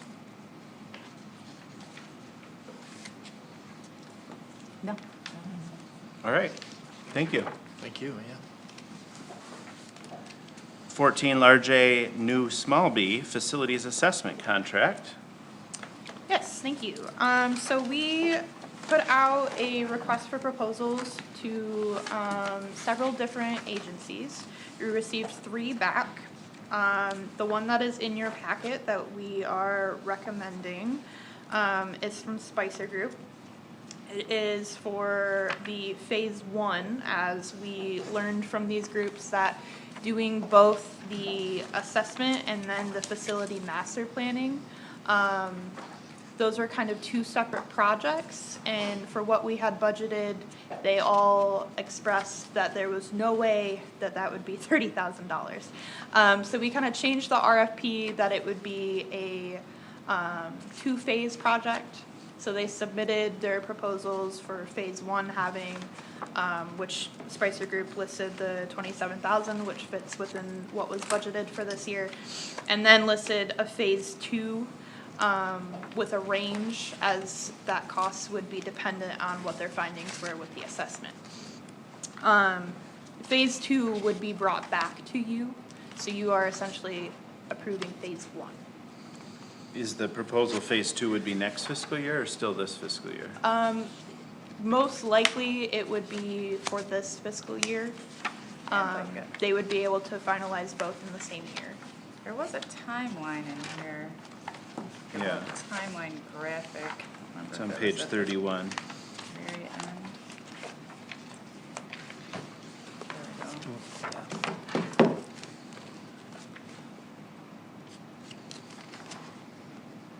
So September is complete the facility assessment. And then December would be the completion of phase 2. Yeah, that's what I believe it was. Pending approval. Would you say December? Okay. Yeah, if you look on page 31, it's got of the Proposal. Spicer pages. So if it's in the same fiscal year, why break it up? Mostly because we're not going to know what phase 2 is going to cost until they finalize phase 1. Got it. It's dependent on what their assessment finds of what they're going to recommend for the long-term planning. So the long-term planning, the cost is dependent on if they're going to recommend that we build a completely new building as opposed to re-outfitting what we already have, which would be more labor intensive for them. Okay, that makes sense. Especially with that new roof we just put on, huh? Silly. Other questions? This would come back next meeting? Yes.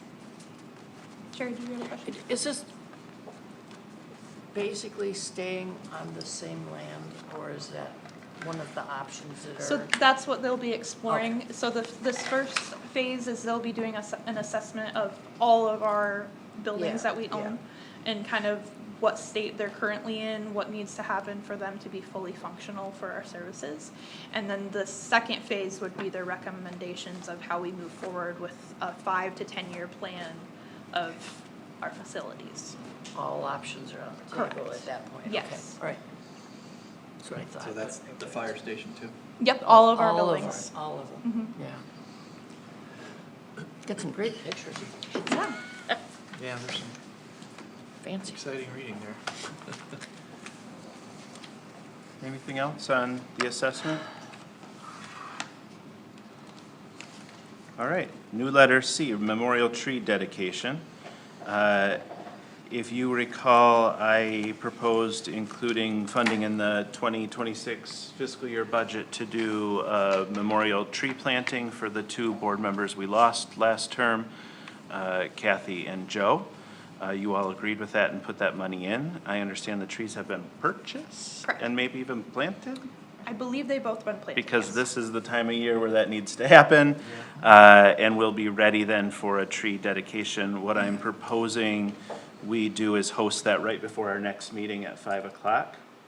So we would do a tree dedication at one or both. I don't even know where they are, but we'd figure that piece out. So one is right out here in the cemetery for Kathy McQueen. And then the other one, Wiswasser, I think. Ben was kind of deciding, and I think it was Wiswasser. So we'll figure out how that plays out. But is there any objections? Anybody who couldn't make a 5 PM reception? I'm thinking something short but 12th, meaningful. did you say? No, on the 18th. Oh, It is also the night of the candlelight vigil for the basketball disaster in the Yeah. park. Oh, that's Can't right. do it that night. That's the day. Ugh. That does not change. Uh-huh. So And what time is that? that's, It's usually at 7, starts right? at 7, I think. So 5 works if you Yeah, maybe that wouldn't. have two memorials in your schedule for the evening. That's pretty ironic, isn't it? What about we could do it May 11th, Yeah. Mhm. The day before. since that'll be potentially a shorter meeting, Sure. After the meeting? or before, either one. Either one, Yeah. How do folks feel about that? So 5 o'clock. Would you prefer before or after? Is it raining? yeah. Well, Hopefully not. you two are the ones that are full-time workers, so. Are we gonna have enough time if we're gonna go both locations? Is an hour gonna be enough time? Or are we just gonna do it at one Right. location? TBD on that. Okay. 2 locations does seem like a lot, but I also don't want to short shrift anybody. That's right. That's why I'm saying, is an hour gonna be enough, like? I think our meeting's gonna be short. Should we just do it right after? Sure. We could, yeah.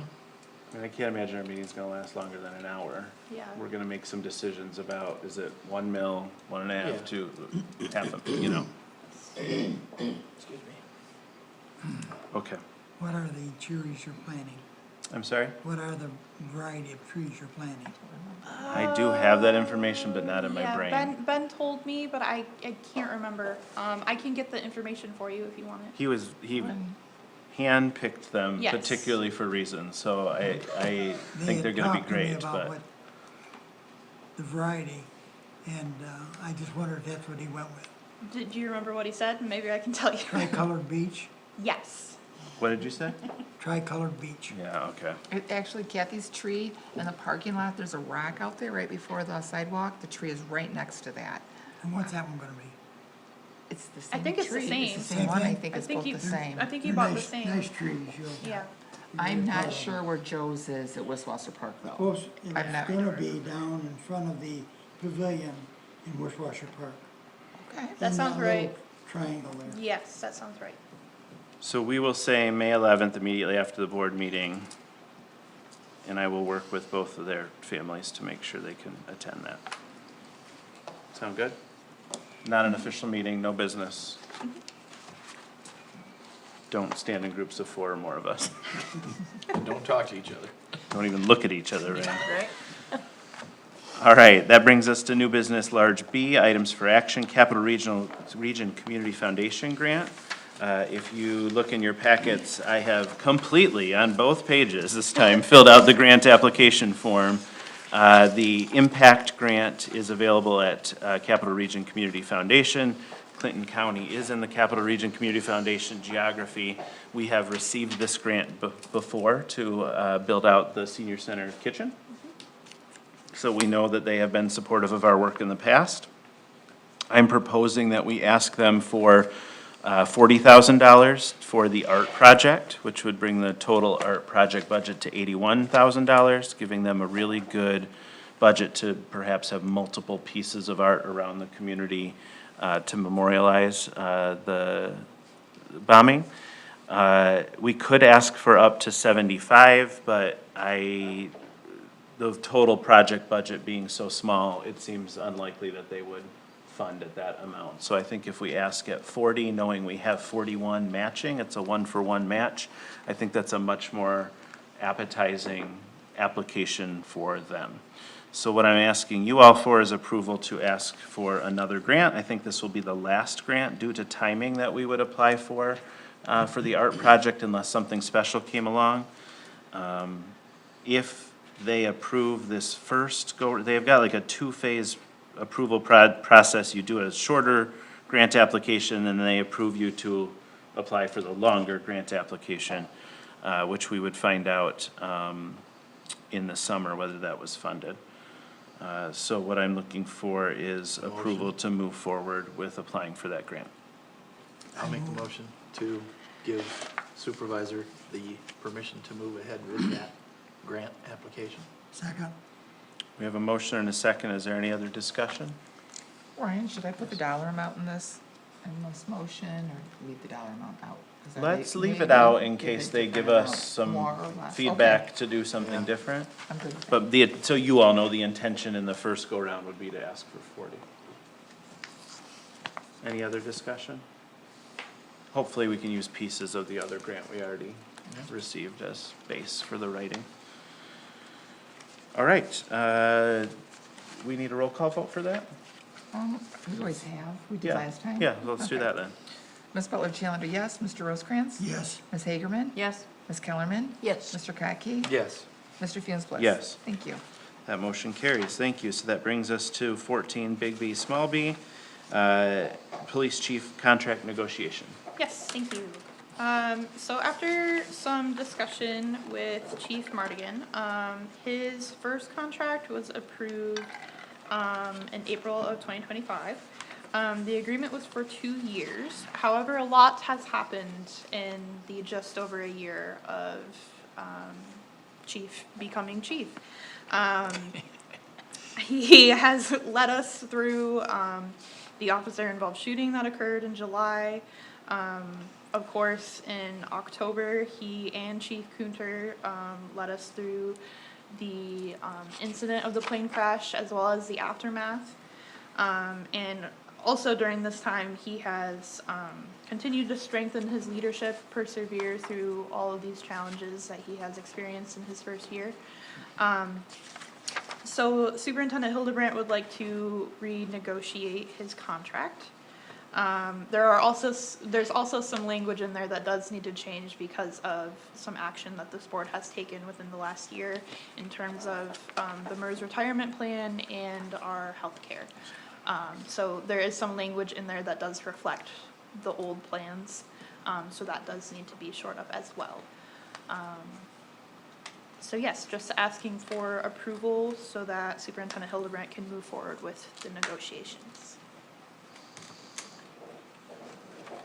Questions or discussion?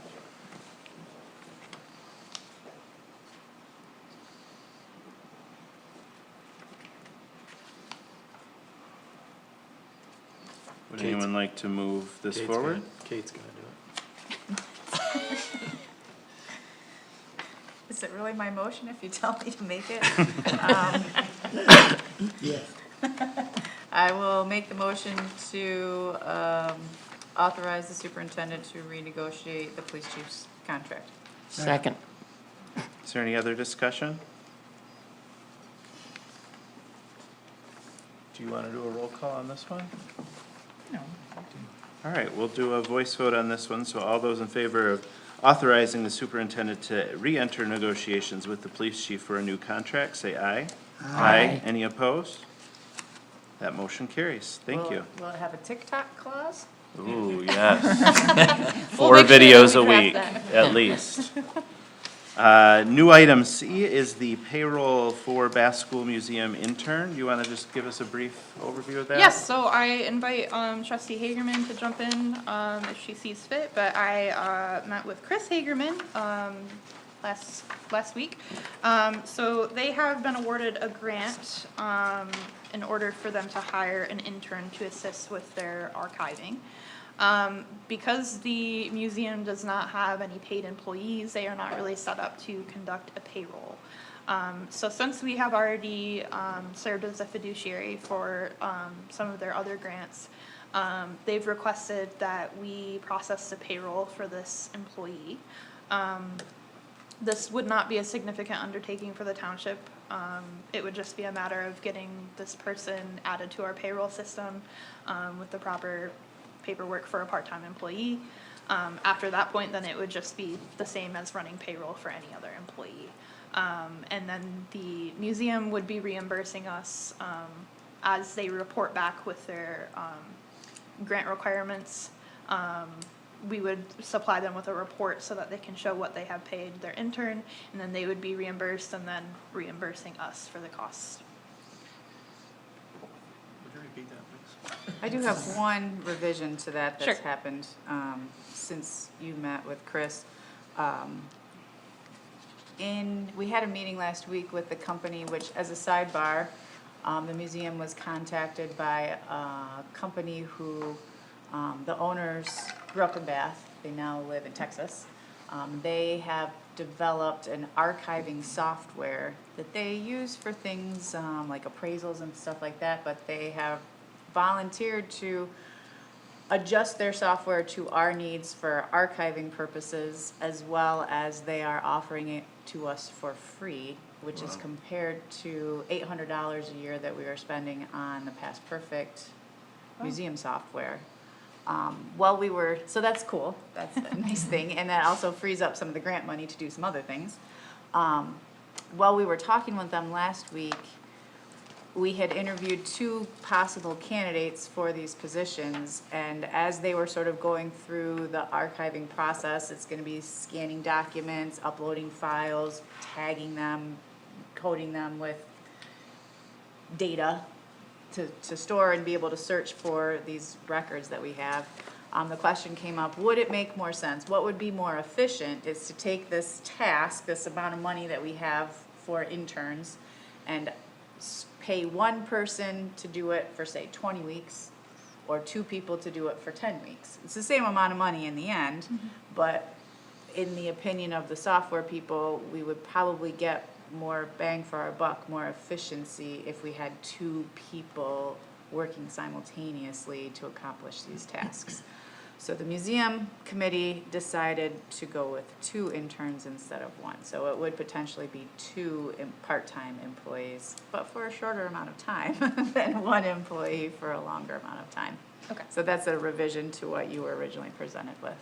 Okay, and that shouldn't be a problem still on our end as far as processing. So I do have a question, and this is, I don't disagree with what you're doing. My question is, would this make this person a township employee? What if they got hurt on the job? What does that go back to the township? I'll let David answer that, Yeah, but. so, I'm not entirely sure, we were not asked to review the specific. Oh, Karen was supposed to get a hold of employment you, But so we she would be happy to, I don't know, because this has worked this way in the past. Do you know if our office reviewed this before? I don't know. Okay. I've Seems never like a- heard of it this way. I've never heard of doing it like this, but maybe municipalities can. It seems like it would be like a 1099 situation. Like a contract employee. Right. That's what I was thinking. That's, Because if they're a regular employee, you would have to offer them accrued personal time. A contract employee, you wouldn't have to. Will So you I just- prescribe the date and times that these folks will be working? Yes. That has not been determined yet. It's about $20 Well, per That's not a week contract. per No. employee. A contract employee can't, they're their own boss, you Yeah. can't tell them when to You work. just get them. The advice from the coordinator, so these are both students at MSU, and this internship is actually a course, part of coursework for them. So it's whatever social science 400 level coursework class. They are paying to do this, and although they are also getting paid by us, they're paying the credit hours to do this. The coordinator for that said the 1099 was not the way to go because we were assigning them the hours. Oh, so you guys did talk about that? Yes, we talked extensively about all of the possible options to make this work. And I'm just wondering about the liability on the Yeah. township is where I'm wondering. That is a good question. That's That it. has also come up as well. They'll be working in the school, in the museum. Do you wanna, hold on, do you wanna take on that question? Sorry. Well, yeah, I think I'm gonna have to follow up on that to ensure with this type of relationship, if the township's kind of acting as conduit, we pay them based from the funds that you all have to see though whether or not that's gonna create liability that would be concerning for the township. So happy to follow up on that. How quick do you need action on this? What's the anticipated start for these interns? Probably end of May, Okay, so by next board meeting, that would be. after school gets out, I would think, so. That's middle of mid- May. Yeah, Next board Well- meeting is May 18th. Right. Bath schools. Oh, they wouldn't be in there Yeah. until bath schools I are don't out. think so. Okay. Because the alternative, if there's action that needs to be taken tonight, I mean, we could approve the arrangement subject to legal review for purposes of evaluating liability to the township, and then if there's a concern, we'll come back at the next meeting, but if not, if Lizzie's able to take a look at this, because that's her area of expertise, is the employment side of things, then if that's okay, and she's able to work that out with the staff, then, you know, all good, we wouldn't have to come back and we could communicate. What would you prefer? Whatever you guys are more comfortable with. I just, what I wanted to ask is, how do we handle the interns for planning?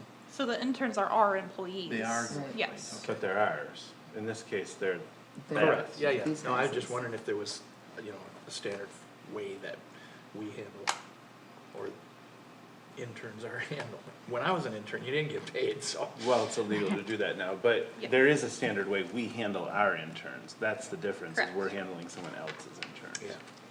Which I don't know that we've done No. before. I don't recall ever hearing. I mean, I wonder if an MOU could be drawn up between the entities, and do you all hold insurance? No, No. not out of just the umbrella of the school building that we are operating in, but as a separate entity, no. Okay. What do you all wanna do? You wanna do something tonight or wait? Well, I think David might be able to shed some light on it a little further. Yeah, you said we could do it tonight or wait. No, I know that. I guess I'm not adverse to doing it either way. But the Does anybody consensus- feel strongly about either of the options? Slay it now rather than put it off. Yep, I agree. All right. Unless there's objection, I would say that's what we do. Could you help us with some language on a motion?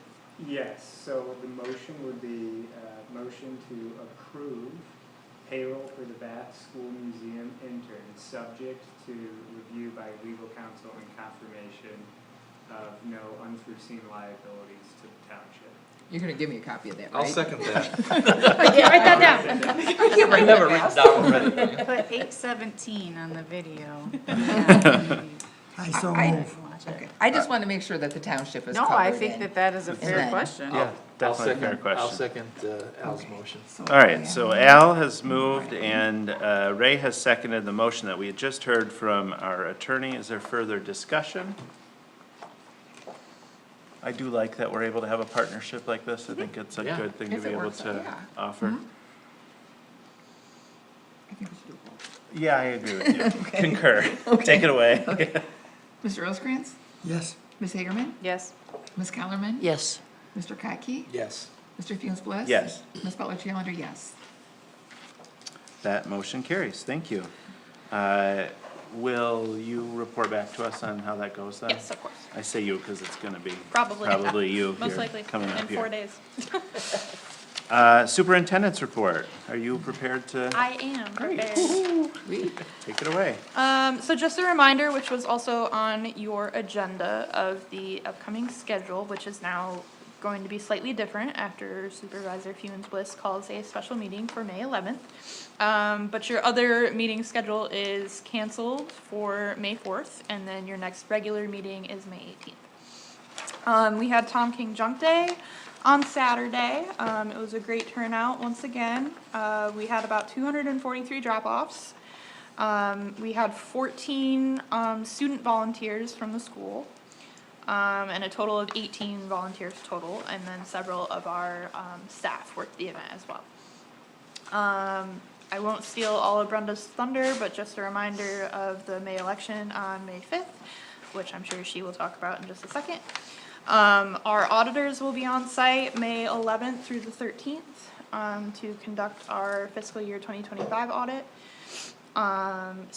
A reminder that Superintendent Hildebrandt will begin her medical leave on May 1st. Most likely will be out for 6 weeks, but we'll keep you up to date. I will be here to steer the ship. So please contact me if you have any questions during those few weeks that she's away. And then just a little bit of information for you all. I had a meeting with ClearGov today. They are a software for budgeting and capital project tracking. They are mostly a public-facing platform for transparency, but also would help us tremendously on the back end of preparing the budget. We would be able to move everything to a cloud-based system that also talks to BSNA. So Brenda's already smiling. So we would be able to electronically send department heads all of their budgets. They would be able to submit all of their recommendations electronically, and we would be able to approve those electronically or make edits to them. And then moving forward with the finance committee process, it would be similar. So overall, I think it would be a really great addition. So I had a meeting with them today. I'll be meeting again with them in a few weeks for a more advanced demo. They'll be talking to me more about the capital project tracking, which I think would be really interesting. So I will hopefully be bringing a proposal back to you all within the next month or so to hopefully get that in place by the time that we are drafting the next budget. But if you're interested in looking at what that looks like, Delta Township and City of St. John's use ClearGov. So it is very cool in my opinion. And hopefully that will make the budgeting process a lot smoother and also more transparent for our residents. And I'm open to questions if you have them. Any idea of the cost? So they said roughly for a township of our size, it would be $15,000 annually. But that's also dependent on all of the modules that we take on, so. A little more than Adobe Photoshop. A little bit, a little bit. I don't know, those things are getting expensive. Yeah, they are. Taylor, Subscription have you only. had a chance to talk to Delta, or what was the other one? City of St. John's. Have you, how does it compare? I mean, are they happy with the software? And Yeah, I know City of St. John's, they added them recently within the last year, but, so it was for their most recent budget that they used it, and they seem to be quite happy with it. And then Delta Township has had it for several years. So I would assume that they are happy with it if they've had it for that long.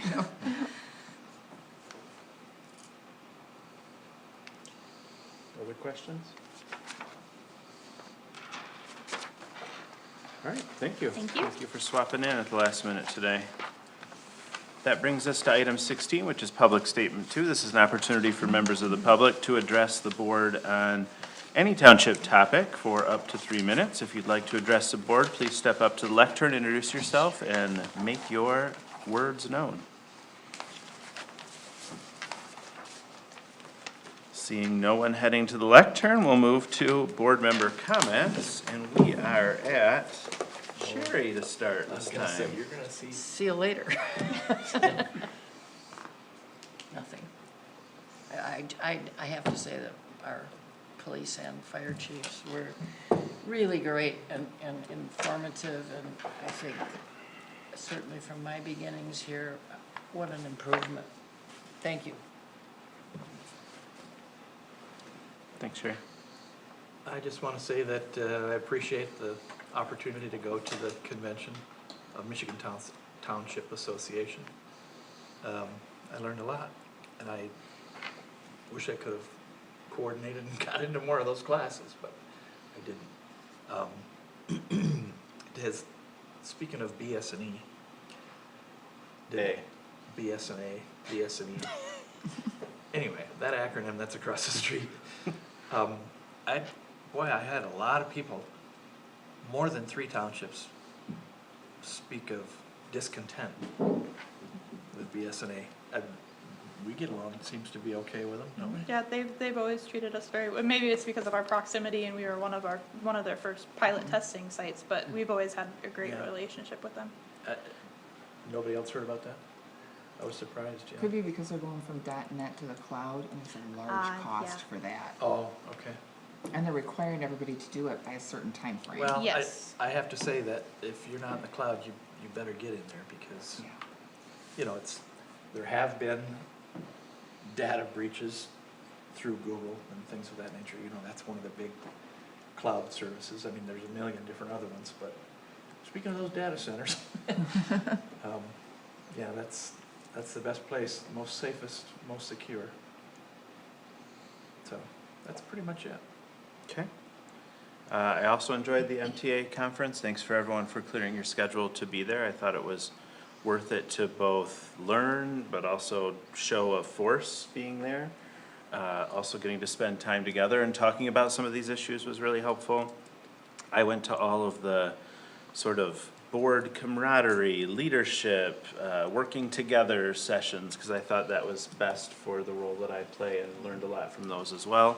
So hopefully we will see some of those things can be implemented, and learned a lot from what you all went to as well. So thanks for making that time. I would encourage you all to think about it again for next year. I think it's the 19th through the 22nd of April next year, so you can start thinking and planning for your schedules if you'd like to attend. I could put my application in to get in the same hotel you are. That's, Yeah, yeah, next time. same one. Yes. Is this far enough ahead? No, there's a date that you have to do it on and a time, like 8 AM on this So date I you won't can have get to in. be 8 miles down the road from you. That's Yeah. from you others. Let's cross our fingers for that, right? The other thing I want to mention, a few of us received calls or emails from soccer board members this week. I know there was some chaos with canceling games and practices because of the development on the land. What I heard this afternoon is that they have the temporary entrance open. The soccer club agreed to pay to have gravel laid on the entrance so that it will be stable to folks. I'm uncomfortable with the soccer club having to pay for stuff for our township park, so I said that they should come to us and engage us in that conversation.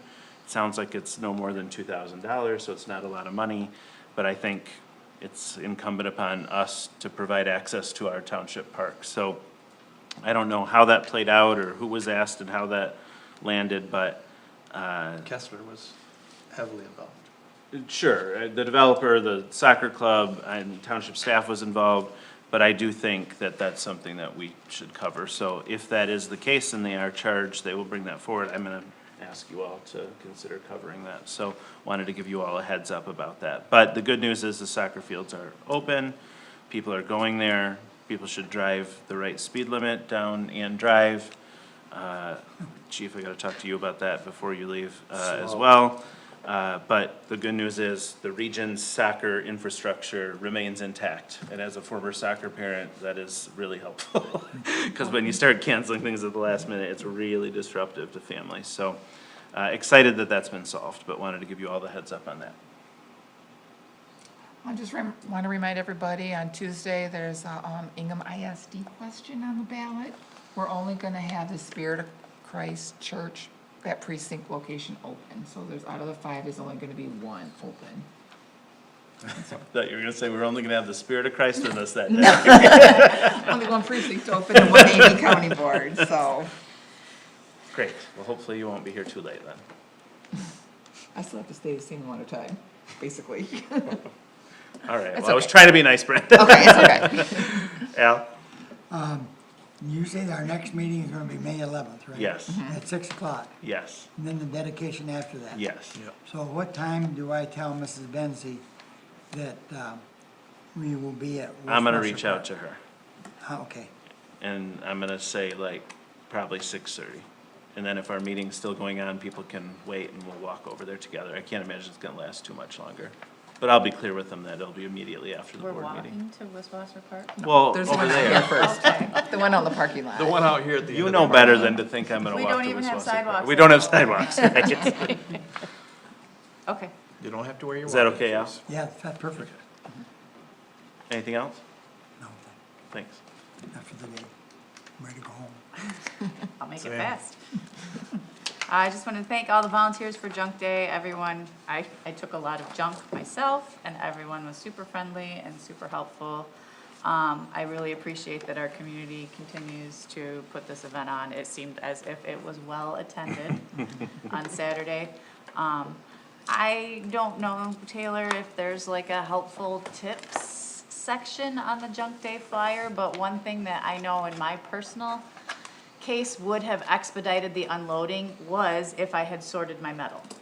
Does it say that on there? Because I don't if it did, think I it didn't pay attention does, to it. and- But if it had said to Ferrous and maybe non-ferrous. to speed up the unloading process, it's helpful to have your metal sorted, because they were kind of taking the metal things and then, because that was a separate drop-off spot, Yeah. and I had just dumped it all in They together. should have told you how to load it, like. Yes, if certain- it just said like, maybe even on the Google form, if, to expedite the process, They usually say sorting your that. metal in a separate pile or separate load or something could make it faster, cause that seemed to be sort of what was taking a little while as they were sorting through, as they were unloading it. Sure. And I thought, oh, well, that's dumb, I should have known better, and put my metal in a separate, like on a trailer or whatever, so that's all I just wanted to share about that, but everyone was super helpful, and I even recruited some museum volunteers while I was waiting in the line, so bonus. That's great.